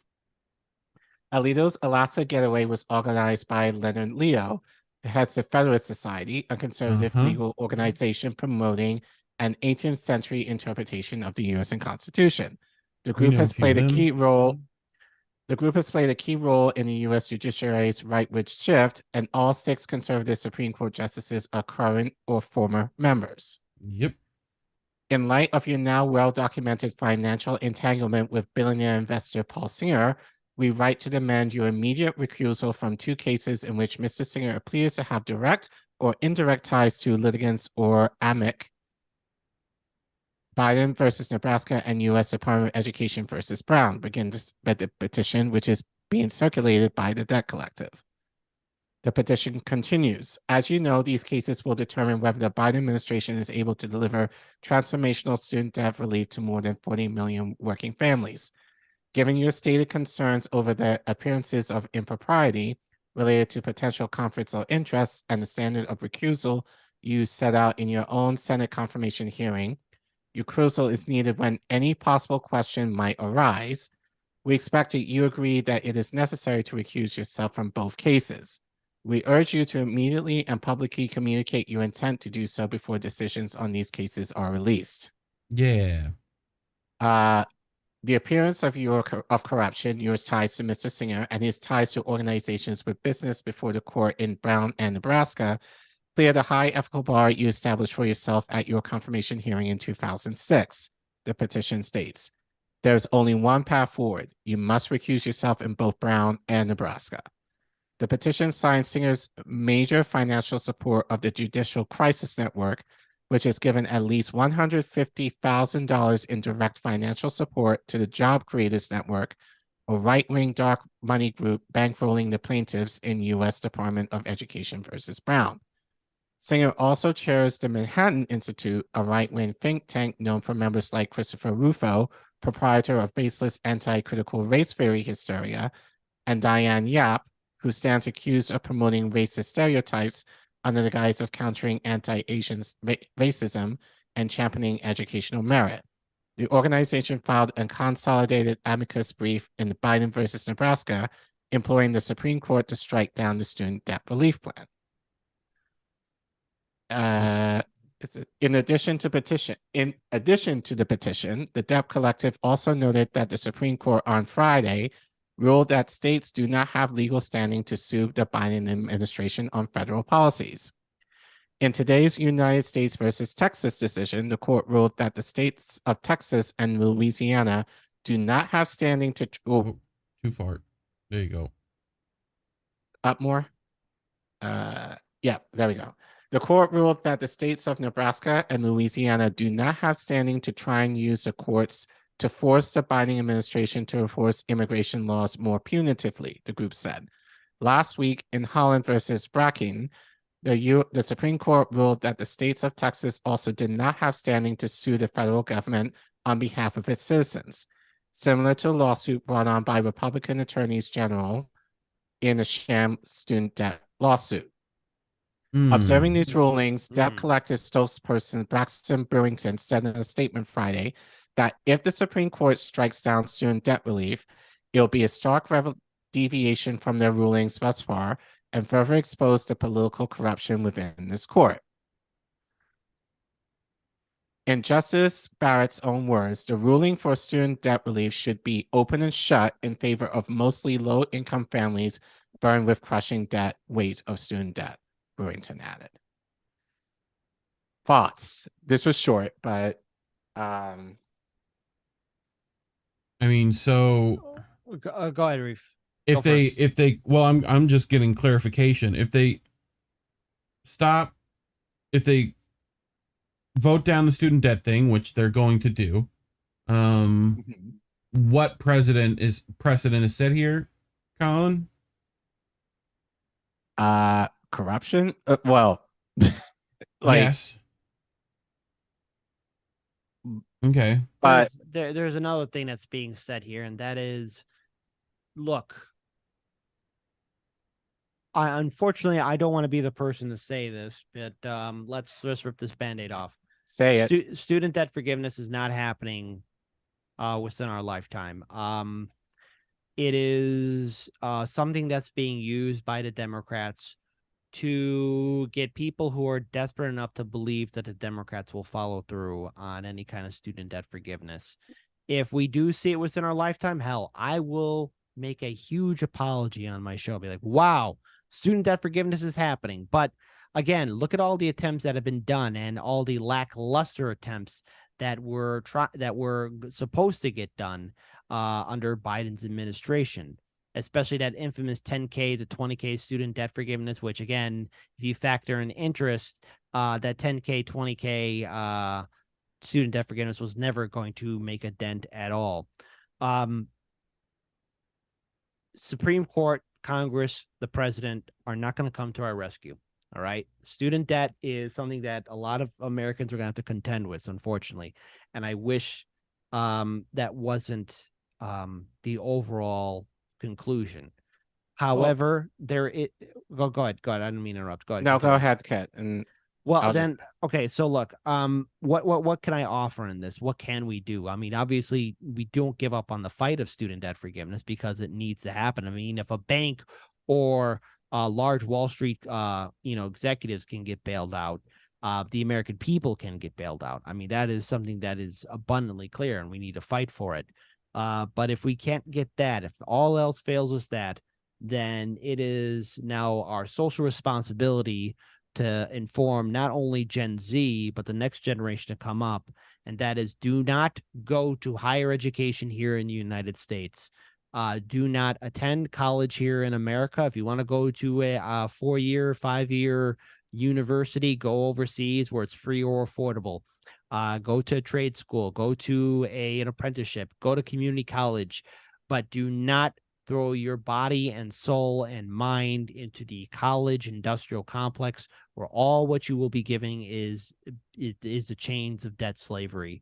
It might be too late for boomers, Gen Xers, and millennials, but it's not too late for the other generations. And I think we have to start hurting the college industrial complex, maybe not through legislation, but through lack of manpower and people attending. Yes. Don't show up. Don't show up. Don't go.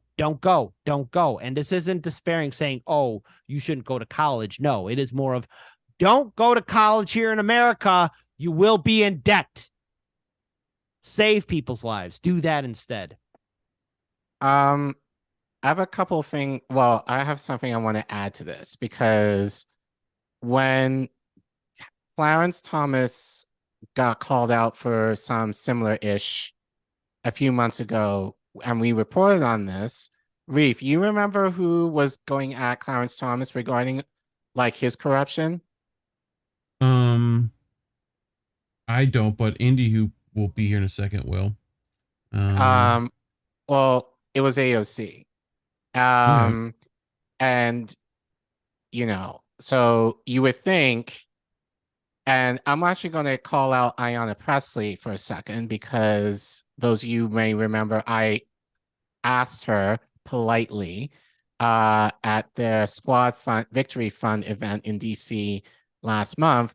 I asked her, didn't you write a memo regarding that asked Biden to forgive student loan forgiveness via the Higher Education Act versus the HEROES Act? And she dodged that question. Not only did she dodge it, she gave you a word salad, and then the help tapped you on the shoulder like this. Hey, stop asking questions or be dragged out.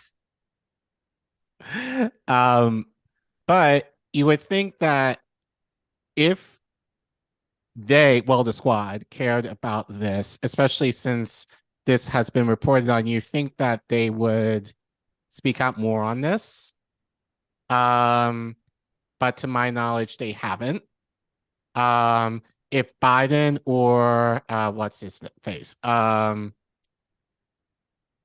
Cardona cared about this, especially in light of this expose coming out, you would think that either one of them will use the bully pulpit to say, hey, there's corruption in the Supreme Court regarding the decision the possible decision regarding student loan debt. They need, shame them. Shame Thomas and Alito to be shamed out of being recused from making a statement regarding student loan debt. So far, that hasn't happened. As I said, we should hear. Anything you got to add about it while you're here? Let's see. Hold on. Let me turn Mike live. Mike live. Hey, Mike live. Okay, so Alito sucks. We have a totally corrupt Supreme Court. We also covered this on Sunday night. Amy Coney Barrett also did some kind of crazy real estate deal with someone that has business before the Supreme Court. Hey, how about that? She sold them a house, the house that she was living in before she accepted the job. Alito and Paul Singer. This trip was in 2008. He's gone through there were a couple of things that went through the Supreme Court in the last decade. It's really weird. I don't know why we're finding out about this trip now, 15 years later. Right. Or were there other trips? Were there other things that he hasn't reported over the years? And 15 years from now, we're going to find out that in 2022, he actually took a trip with Elon Musk somewhere, but it never came out. Like, yeah, this guy's got to go. But the problem is that he's never going to recuse himself. And there really isn't a mechanism to remove someone from the bench other than impeachment by Congress. And you got to get 2/3 of Congress to impeach a Supreme Court justice. And with the Republicans putting this guy in, they're not going to do that with Biden in office. I mean, it's so upsetting that these 9 people, and 3 of them we know are completely corrupt. We have zero mechanism and zero liability or accountability to hold them to justice. They call themselves justices while also having these screaming improprieties and potential conflicts of interest. And they're telling the country that this is okay while still ruling. It makes me fucking crazy. They're saying they're just basically giving working class the middle finger and just basically like, we can get away with this, you can't. And we're not going to help you at all. So, we can do all this stuff without any consequence, but to hell with the rest of y'all, we're just going to do what we can to screw you over. That's what they're really saying. So one private vacation 15 years ago, how much influence is that actually having over the ruling decisions he's making? Leonard Leo in the Federalist Society is a much bigger problem necessarily than Paul Singer and one trip 15 years ago with Paul Singer, which still definitely is problematic and corrupt. But Leonard Leo and his influence, because he now sits on a $1.6 billion war chest to be able to buy influence with Congress, with everyone, to get the conservative judges that have 30 and 40-year impacts on their roles. Look, it's scary. I would say this, like, in the same way that everybody was he and hawing when abortion got overturned, Roe v. Wade got overturned, and everybody made it a point to be outside the Supreme Court, ranting and raving and demanding for justice. Don't forget fake arrests. Yeah. Why not for this too? Especially given this story, it may not mean anything, but at least pretend that, and you never know, in this case, it can actually mean, I think, a little bit more in this regard. But, lie to me so nice. It fits into their platitude salad where they're pretending to do something that they know they can't do anything about, but it seems like they're trying really hard Like that's exactly, it fits into that wheelhouse. It's almost like they know that that's such a gaslight that they won't even go there. Kid, anything to add before we get out of that? Well, again, you know, when you hear the Democrats complain about the Supreme Court, they say, oh my goodness, I can't believe this is happening and we're going to take action. And then nothing happens because they know that nothing's going to happen. I mean, the Democrats are nutless wonders. I mean, the reason why the Supreme Court is the way it is right now is because a certain guy named Barack Obama, who has no backbone in his body whatsoever, placated. Yeah, exactly. When he placated the Republicans and said, I won't pick the next Supreme Court justice, that'll go to Hillary. And everything turned out okay for the Democrats. Yeah. That's not what happened. Literally, thanks, Obama, for giving us the Supreme Court. I think the whole institution is flawed, and that the Supreme Court, the individuals who are sitting in those positions, should not be in there for life. They should not be selected by the president or the Senate or anything else of that nature. It should also fall under the jurisdiction of the people. I'm going to say that again. The Supreme Court should fall under the jurisdiction of the American people, not the politicians. 100%.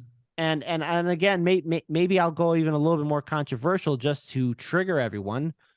But now I'm beginning to wonder, hey, FDR, maybe you should have followed through with packing the Supreme Court. Maybe you should have put more seats in there instead of the coveted 9 judges that we are at right now. Because again, it wasn't always 9 judges. Sometimes we had only 5 Supreme Court justices. That's how it's always, you know, again, the number 9 right now is the most current one because I guess it's the most stable in people's mindsets. But we got to break it apart. We got to change the whole system. We can't reform it. You got to break it all down.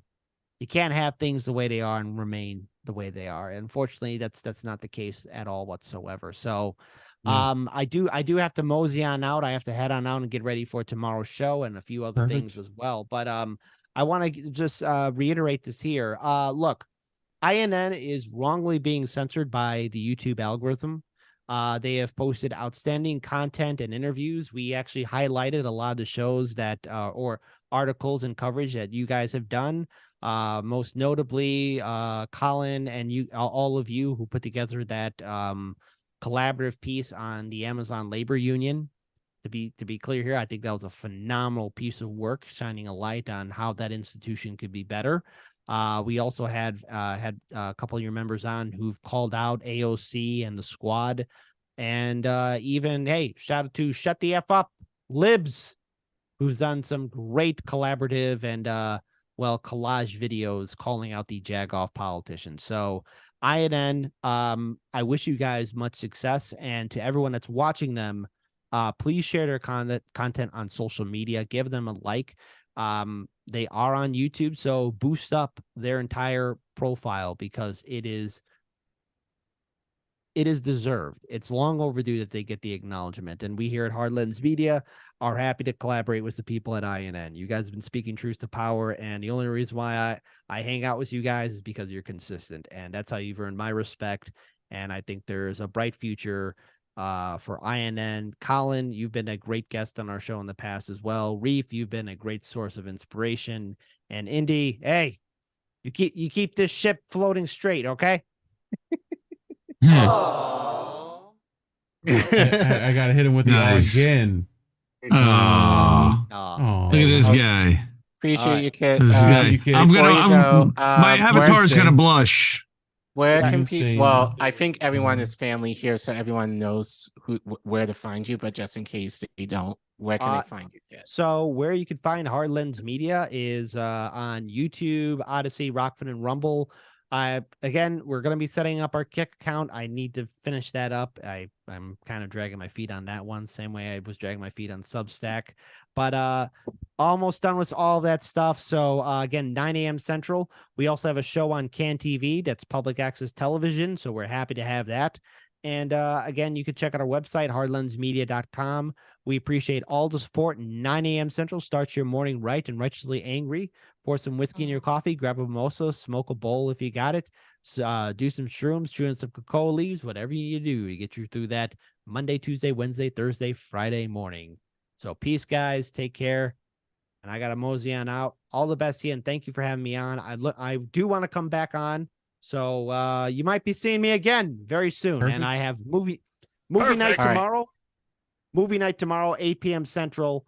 We're raising the Titanic. We're bringing that baby home. It's time for that old girl to come home. We're raising the Titanic from the ocean. Are you watching like the James Cameron movie or Raise the Titanic? Literally Raise the Titanic. The film 1980, Raise the Titanic. We're raising that old gal up. We're raising that old baby up and bringing that old lady home. She's been out at sea for far too long. So let's bring her home. All right, folks. I got to head on out. Take care, bro. Bye. See you tomorrow on the live show. Thank you. Bye-bye. Bye. Have a great time.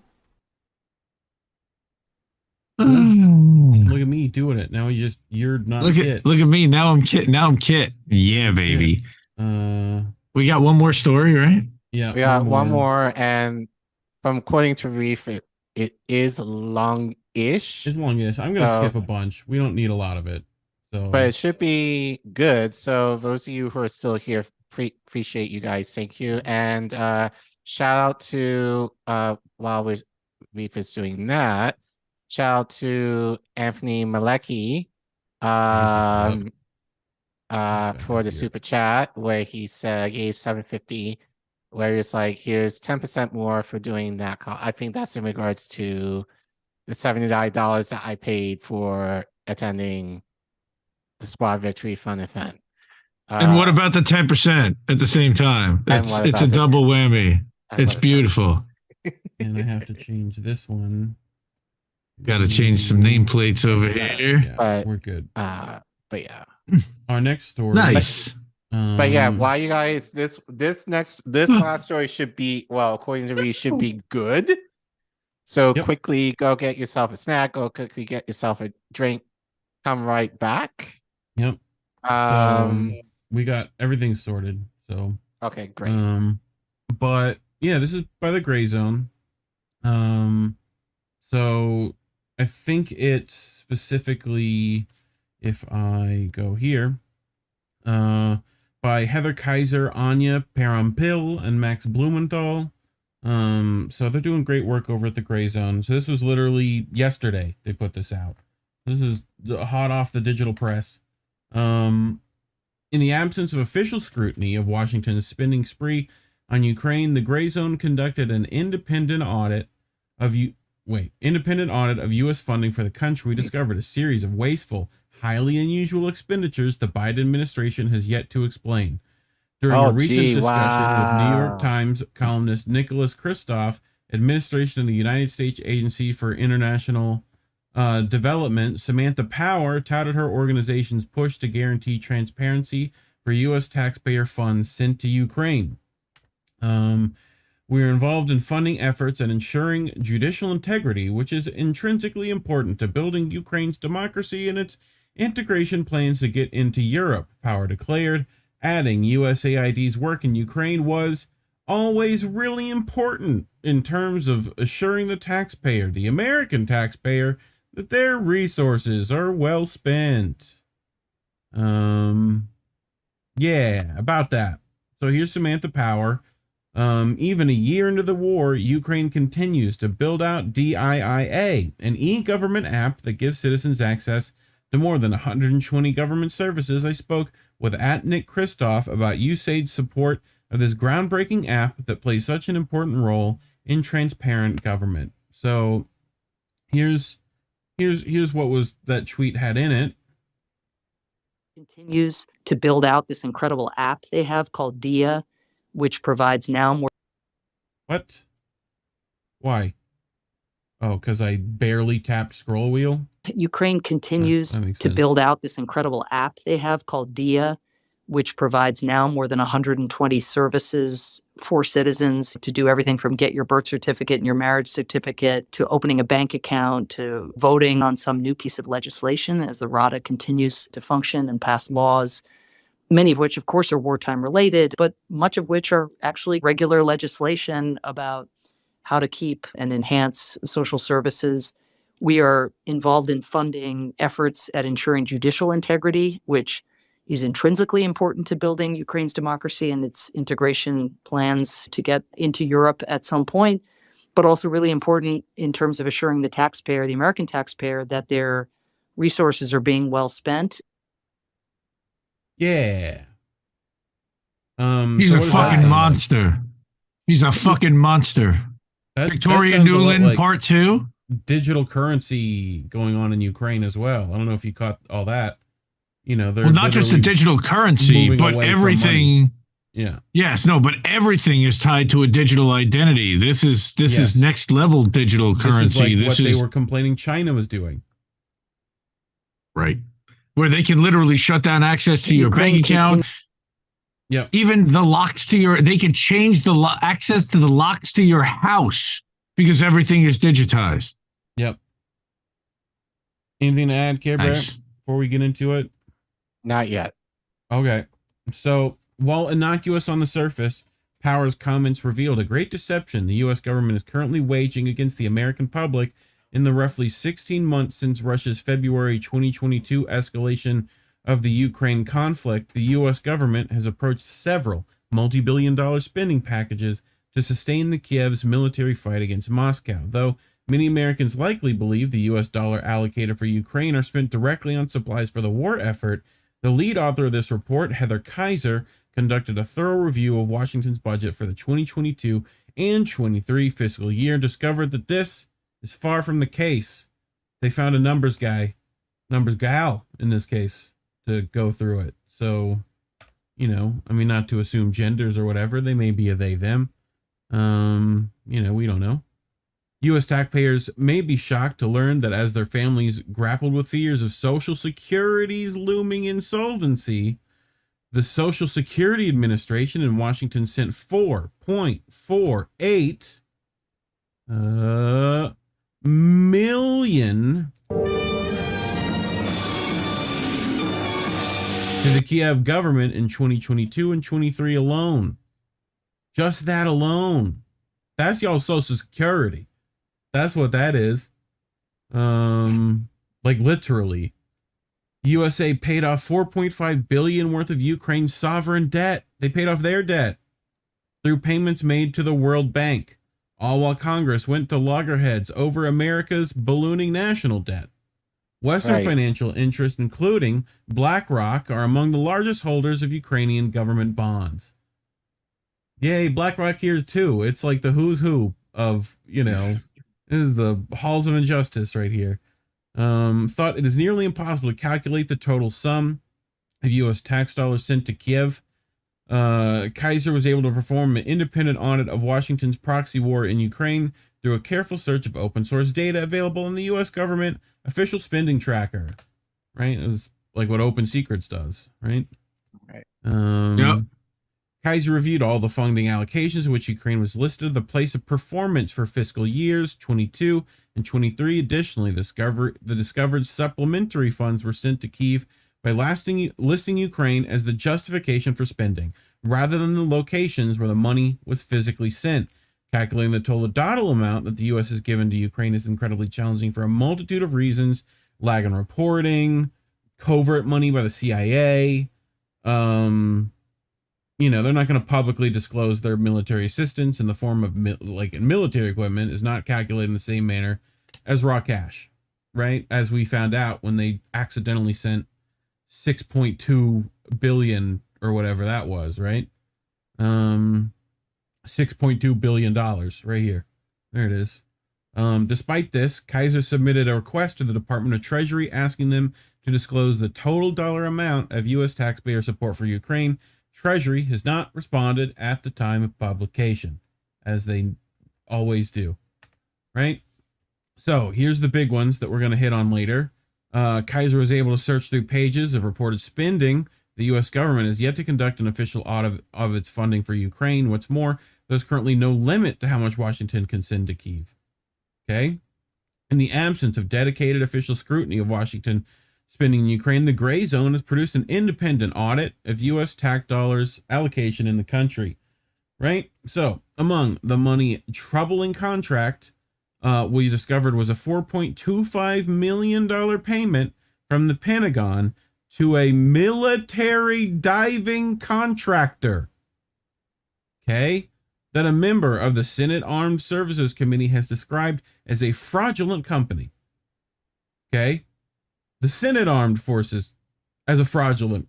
Okay. The U.S. government asserts the payment covered the company's delivery of explosive equipment to Ukraine.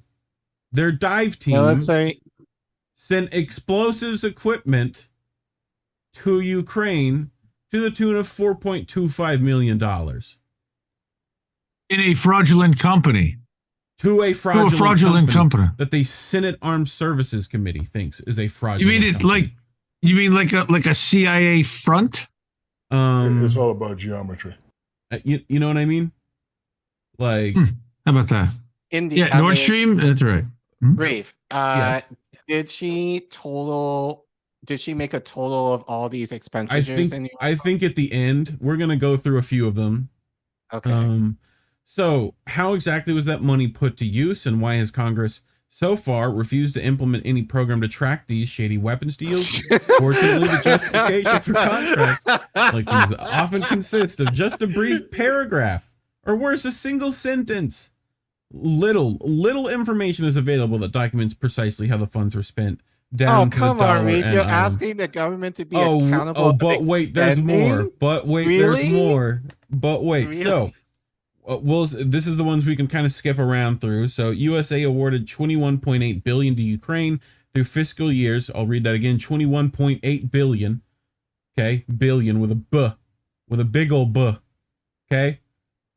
Throughout fiscal years 2022 and 23, roughly 41% of the $53.4 billion with another B it spent during that period. Mysteriously, a portion of USAID funding earmarked for Kyiv was sent to Kenya and Ethiopia via other agencies, with the awarded description stating projects in Africa were, quote, partially funded with response funds and Ukraine supplemental funds. We're not doing anything there. Come on. No. Who would like to bet that these have to do with possible coups? Coups, CARICOM. So Like, don't worry about it. Africa. Nothing to see there. Nothing to see there. Okay, so we sent $4.5 billion to Ukraine via the World Bank to pay off Kyiv's debt and fund various social programs, including government pensions. Made a total. No, hold on, whoa, hold on. I know unfortunately, Kit does this. Yes. But democracy in the chat. Democracy in the chat, sure. Type 1 if you have a pension. Sure. Type 2 if you don't. Okay. Yeah. Right. That'll be an easy one. We're gonna see a lot of twos, I'm betting. So USA made a total of $21 billion worth of direct payments to the World Bank in fiscal years 22 and 23, $9.1 billion and $11.9 billion respectively.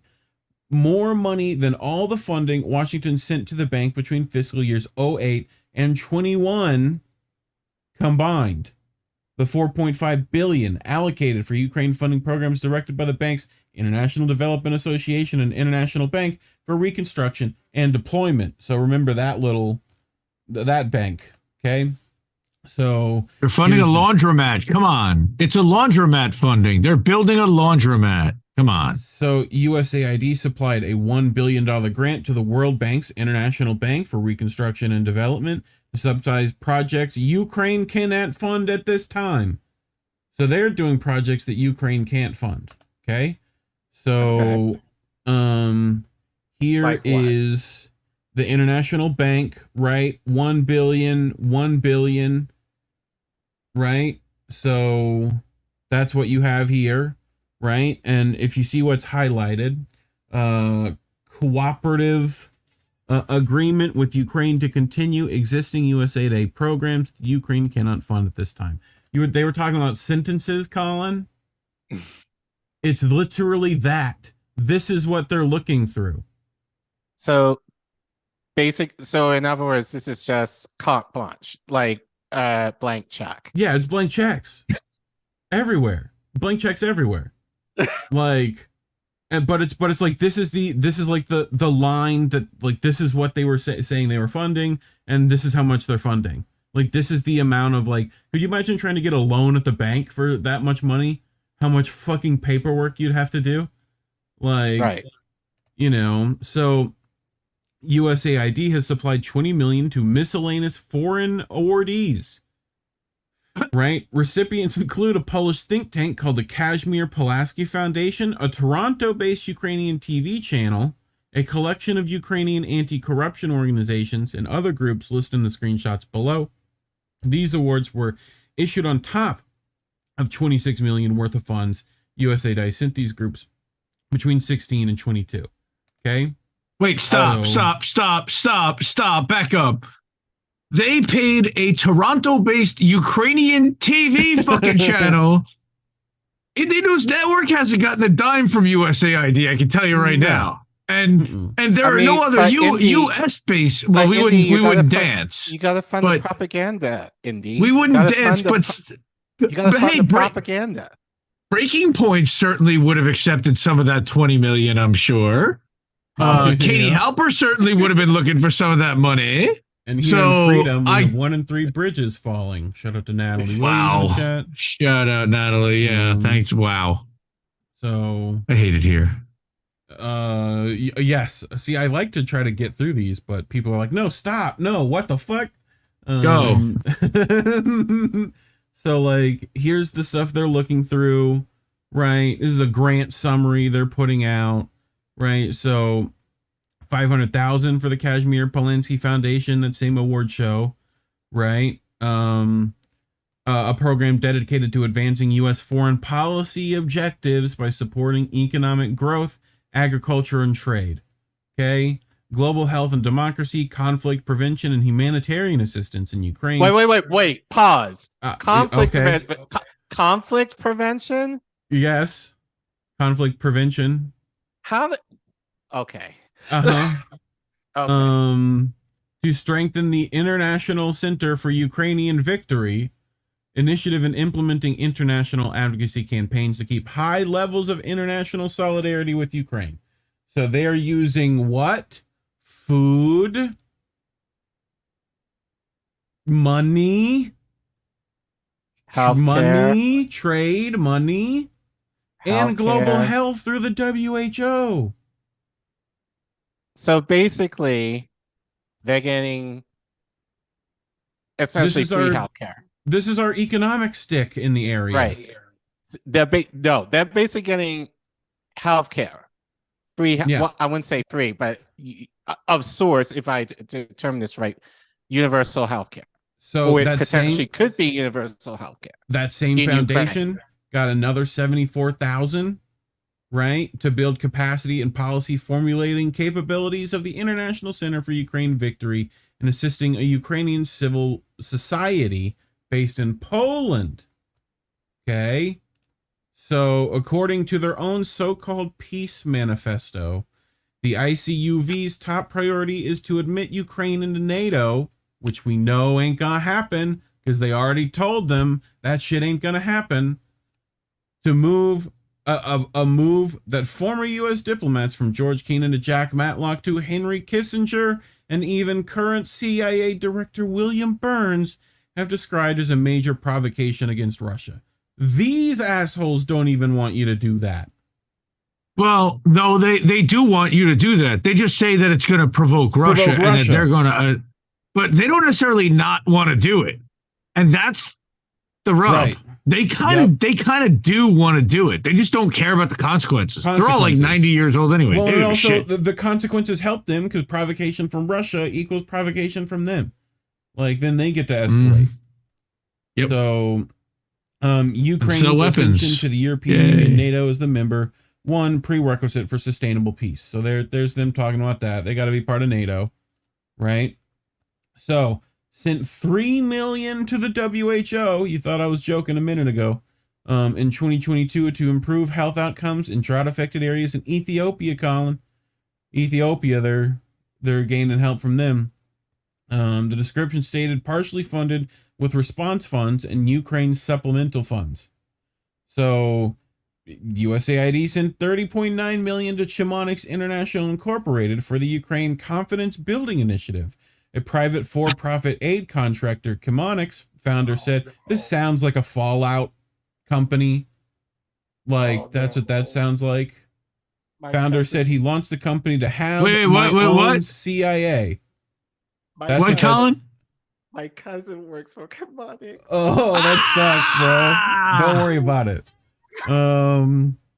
So a private for-profit aid contractor, the founder of Chemonics, who launched the company, he launched it to have my own CIA. To have my own CIA. That's look at you with the zoom. Like it's like what Jimmy does with the glasses, but digital. You know. All right, I'm getting a headache now. Come on, bro. The Grayzone has documented Chemonics' role in delivering U.S. government funding and supplies to the Syrian White Helmets. Oh, by the way, no! Links in the description and chat if you have like a cousin who you need to send information to. This article's in chat. All these highlighted things are actual more links to Grayzone reporting that you could then continue to send. He's actually the person I'm seeing tomorrow when I'm on vacation. So yep, have fun with that. Crab, his cousin works for Chemonics, yes. Oh no. Yeah. Oh well, look, not everybody vets the company they work for, and Thanksgiving's gonna be interesting, is all I'm gonna they go work. Sometimes you go work for someone who starts his own private CIA. I guess it happens. Sure. I mean, so yeah, funding and supplies to the White Helmets, right? Which served as the propaganda wing of the Al-Qaeda timed armed opposition. Something smells funny. So a backpack smells real funny right about now. So Chemonics previously like chlorine. A massive windfall from the U.S. occupation of Afghanistan, ranking in as much as $600 million from USAID. You know what happened in Afghanistan too, Collin? Depleted uranium was used. By the way, a lot of money laundering too. There's 600 million of it. Okay, there's more. We sent $20.7 million to Pact Inc. for USAID Ukraine's public health system recovery and resilience activity, and will strengthen the I'll read that again. Public health system recovery for Ukraine. Public. And resilience activity, and will strengthen the government of Ukraine capacity to address COVID-19 and other public health threats, sustain health services during a crisis, and protect the health of all Ukrainians, including vulnerable and marginalized populations. According to its 2022 impact statement, in Ukraine, PACT works empowers citizens to push for transparent and democratic governance, advances gender equality and human rights for women and girls, and accelerates efforts to achieve HIV epidemic control.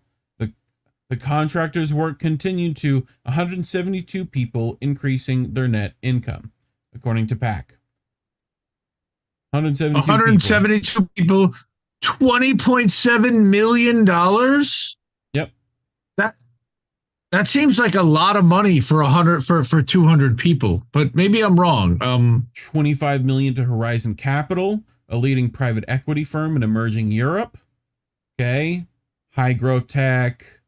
Succeeding globally based on their work in Ukraine and Moldova, pretty much.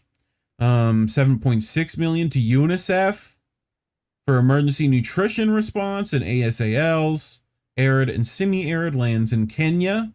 So they're sending Ukraine funding to Kenya as well. That might honestly be because of the wheat fields and the amount of wheat that could not be grown and sent over from Ukraine. They're supplementing the Kenyans so that they can afford to go buy grain from somewhere else. This is also directly trying to combat BRICS. I guarantee you all this shit. That too. So USAID sent 1.2 to the University of Georgia Research Foundation, located in Atlanta, Georgia, home of the soon-to-come Cop City. support humanitarian information management through geographic information systems, data analytics, and visualizations. Ukraine was listed as the place of performance. So that's where that performance is happening, is in Ukraine. Well, there's a lot of tech that's emerged in the last couple of years, and even before the war, Ukraine was emerging as a heavy tech center, like a mini Silicon Valley, where people could work basically on the cheap, and you could get really high quality tech programmers in Ukraine. I know it's been a while, but let's go back to the top of this story where we talked about some particular diving related purchases. Right. So the Department of Homeland Security, everyone's favorite boot wearers, sent $5.48 million to Gravois Aluminum Boats LLC. Okay. On June 8th, 2021, for the following purpose: a procurement of 2 38-foot full cabin response boats, 4 38-foot center console response boats, trailers, spare parts, and training as required under FMS LOA DBP LCL for the country of Ukraine. So here's that. Can't imagine what they were doing. Right?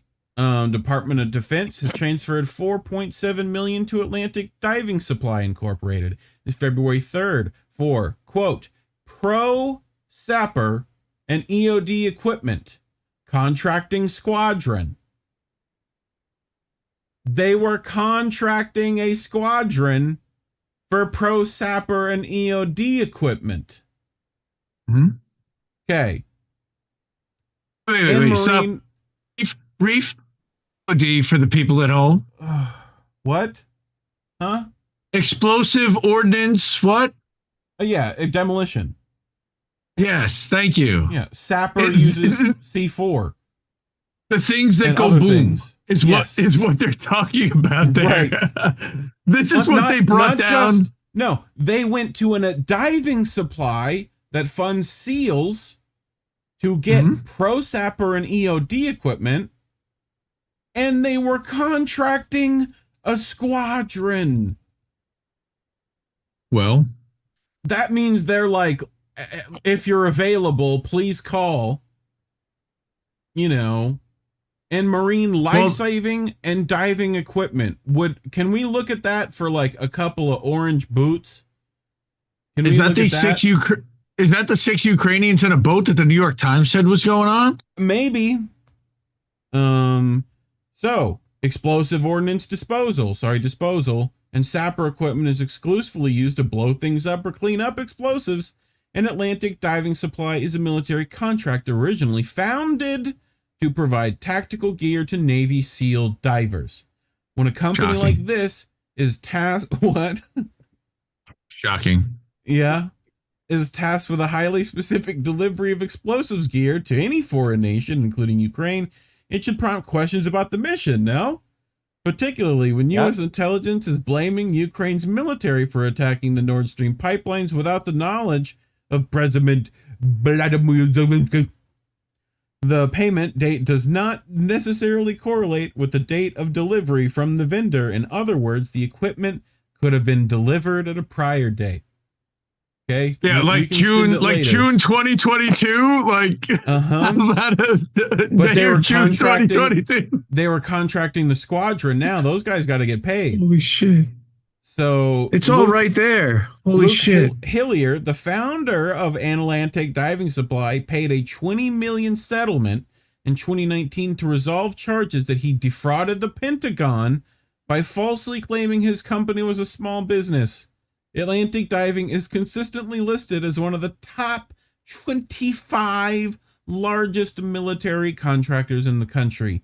In 2021, Hillier ranked in a massive $33 billion contract under the same program, prompting fresh accusations. That's a small business, Collin. $33 billion? Real small. This pattern of malfeasance prompted a member of the Senate Armed Services Committee to bluntly denounce Atlantic Diving as a fraudulent company. The company's fraudulent. We'll send you some money, though. Don't worry about it. Hillier currently owns 13 million mega yacht. Please, dear God, orcas, find your targets. White Gladys. White Gladys. The next one's up, baby. Cayman Islands, 24 million worth of beachfront property in Hawaii. The two Bahamas-based company with murky operations, according to the Project on Government Oversight. Okay? Let's just get everyone there. Look, this is the founder. Look at him. Look at that. Look at him with his little crown hat on. Look at that. Come on. Is that little wakeboarding? There's his yacht. Look, there's his yacht. Gladys, pay attention. Like, this is what it looks like. You know. Department of Defense has paid $4.9 million to BAE Systems as of September 12th. So this is for those boats earlier, right? Remember those 4 boats? You need 4 boats, right? And like 2 other boats, big boats. Guns over 155 millimeter through 200 millimeter. In Navy terminology, LCLs means littoral combat ship. LCS. Littoral right. Combat ship. While LW refers to the lightweight gun, and 155 spares refers to the gun mounted on the ship's main battery off the bow. So spares of the big gun. Like, this is in case shit went down in the Baltic. Right. So, what is the exact purpose of the LCS LW 155 millimeter gun spares? Why were they given to Ukraine, and where are they now? Is there a tracking mechanism in place to know where they are and how they're being used? Yes, but they're not going to tell Max. So, sure. Washington funnels cash to a private equity firm, Georgia finance combination, and private entrepreneur via Ukraine aid. So here's more. $25 million to Horizon Capital, leading private equity firm in Europe. We got $1.5 million to the Gazelle Fund, right? Another private equity firm, right? The Federal Trade Commission sent $800,000 to a single individual, to a private entrepreneur, in exchange for overseas technical assistant program support services. That's what that guy got. That's that guy. What? A kid in the house with the National Science Foundation said $1.3 million to the University of Illinois, for faculty and curricula development and remote sensing. The place of performance is listed as Ukraine. And Department of State sent $8.3 million to Catholic Relief Services to help refugees from Ukraine meet their essential needs during initial displacement. According to spending.gov, spendingus.gov, Catholic Relief Services is listed as having received a total of $657 million from the State Department in 21, $5.7 billion since 2008, and $670 million during the last 12 months. So, to finish out, along with the blowback from the government's gratuitous sanctions policy against Russia and other official enemies, Americans are feeling the impact of the overseas spending spree at grocery stores, gas stations, and everywhere in between. Meanwhile, rising generations are not only struggling with historic inflation, but concerns that Medicare and Social Security will be insolvent in the near future. Washington and Europe have insisted that the flood of aid to Ukraine is essential to defending democracy against the existential threat of authoritarian Russia.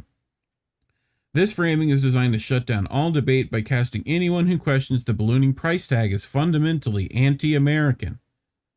Because Putin's a madman. Putin's a madman. If you are against funding the West proxy war with a nuclear power, you oppose the very ideals that define our nation. Uh-huh. Yet, our inspection of U.S. government spending in Ukraine demonstrates that Washington has prioritized its supposed fight for democracy abroad over the well-being of the American people.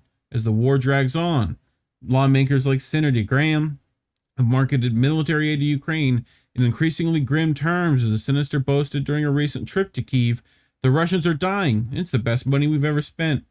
Meanwhile, Congress has rejected any mechanism that would guarantee transparency on the billions sent to Kyiv and shunned a war powers debate over the U.S. military's presence on the Ukrainian battlefield. Joe Biden, for his part, has pledged that official Washington will support Kyiv, quote, as long as it takes.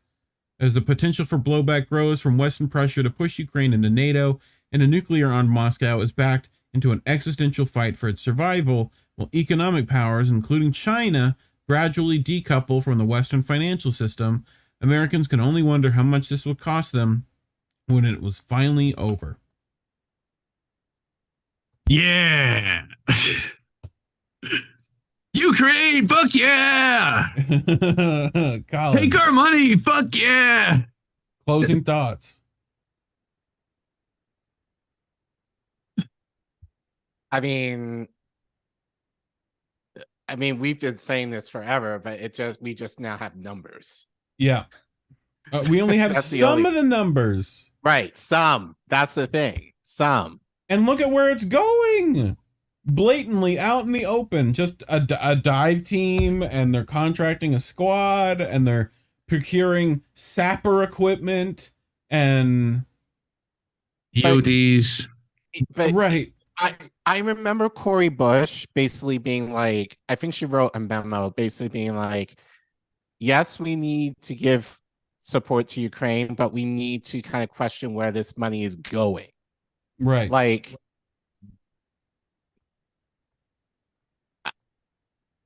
I mean, we broke the Collin.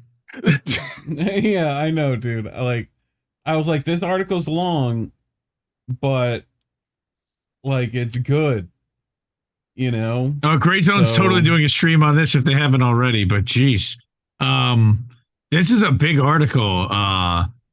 And it's a smoking gun that everyone will dismiss in the corporate media and say that it's the gray zone and it's fringe and it's fake news and we need to do this to beat the Russians, but we're not really in a proxy war, but we're in a proxy war, but we're not in a proxy war, definitely. But here's the thing, there's receipts. Right. There's receipts.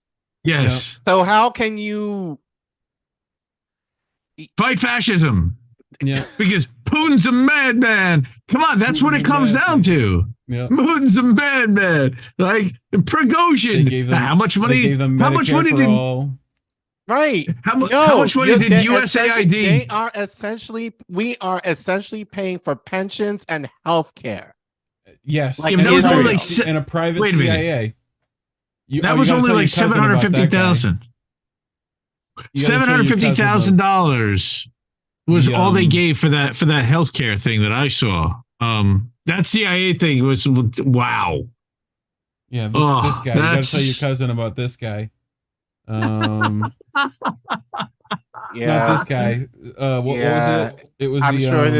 I'm sure this will be clipped while I'm in Atlanta, so we're gonna have a. But to be fair to him, he hates his job. He's looking to get out of it anyway, but still. Yeah. This is even more reason. Kim Tech, you know, what I think, wasn't it? Something like that. Anyway. Yeah, brutal. Great article by the Grayzone. Anya and the team did amazing. Keep more of that, please.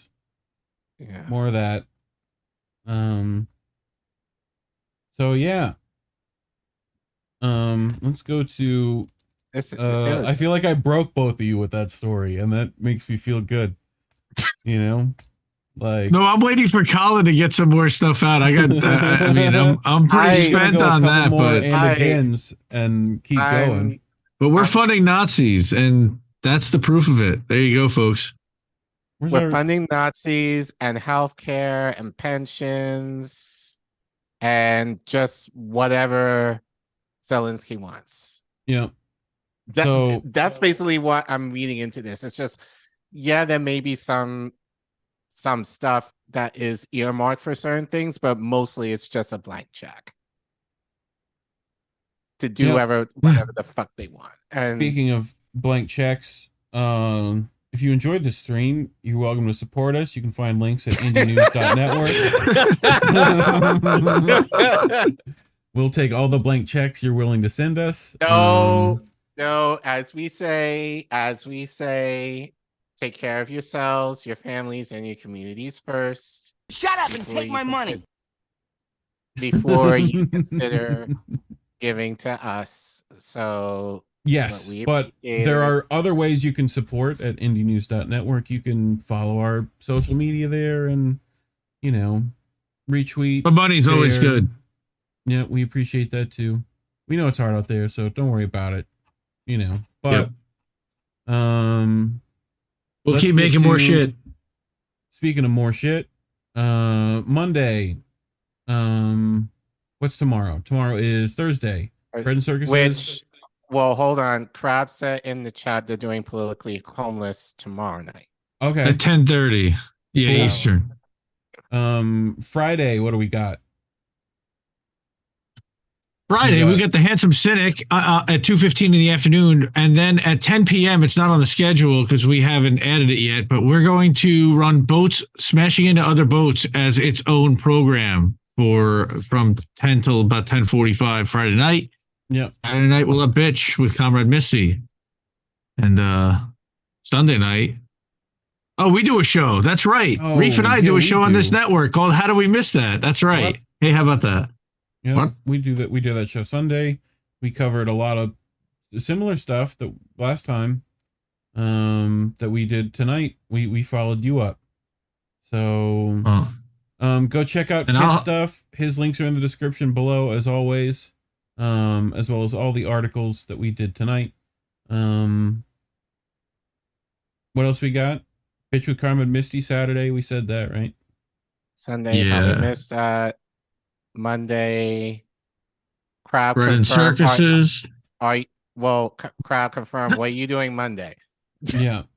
They'll probably do another show Monday, and if not, we'll rerun this on what they're doing Thursday night on Monday night in their time slot. We'll have enough breathable air to do American Tradition he's not Tuesday. doing anything until the 11th. Well, not next Tuesday. That's the 4th, so we're going to be lighting fireworks. Okay. We'll be back on the 11th to do Seuss Talica, hopefully. That's our hope. Sure. Hames Jet Field. We may do a Hames Jet Field. Leora, my email is independentleft.news@gmail.com. Very easy, and I will put it out there. But yes, thank you. Yeah. Independentleft.news@gmail.com. All one word with the dot in the middle. At indieleft.media right underneath you. Yeah, there's no email there though. And email me from there. But yeah, I think that's it. I think we did it. That's it. Yeah. Hey, you got surprise guest appearance by me. How about that? Like you guys were paying for Kit and you got bonus indie. So yeah, good shit, guys. I love you all. Well, love you too, Indy. As always, kids, I think that's it. Make sure before anything else.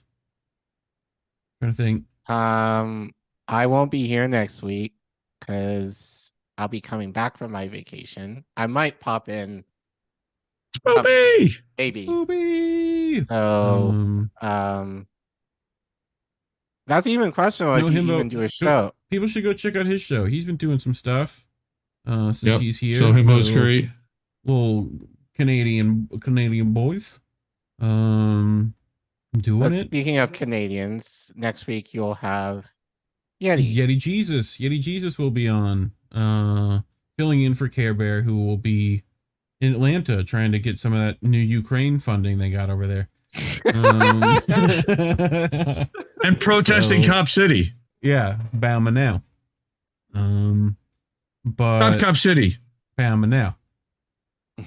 Stop Cop City had a thing. Bama now. So sorry, it just I do that. But yeah, all right. Let's get out of here. Labels are bad. Yes. More dumb. But, keep questioning everybody's motivations, everyone. I'll do mine. As always, kids, labels are bad. Stay independent. Good night, fam. Good night. Have a good week and happy 4th. We want to talk right down to earth in a language that everybody here can easily understand.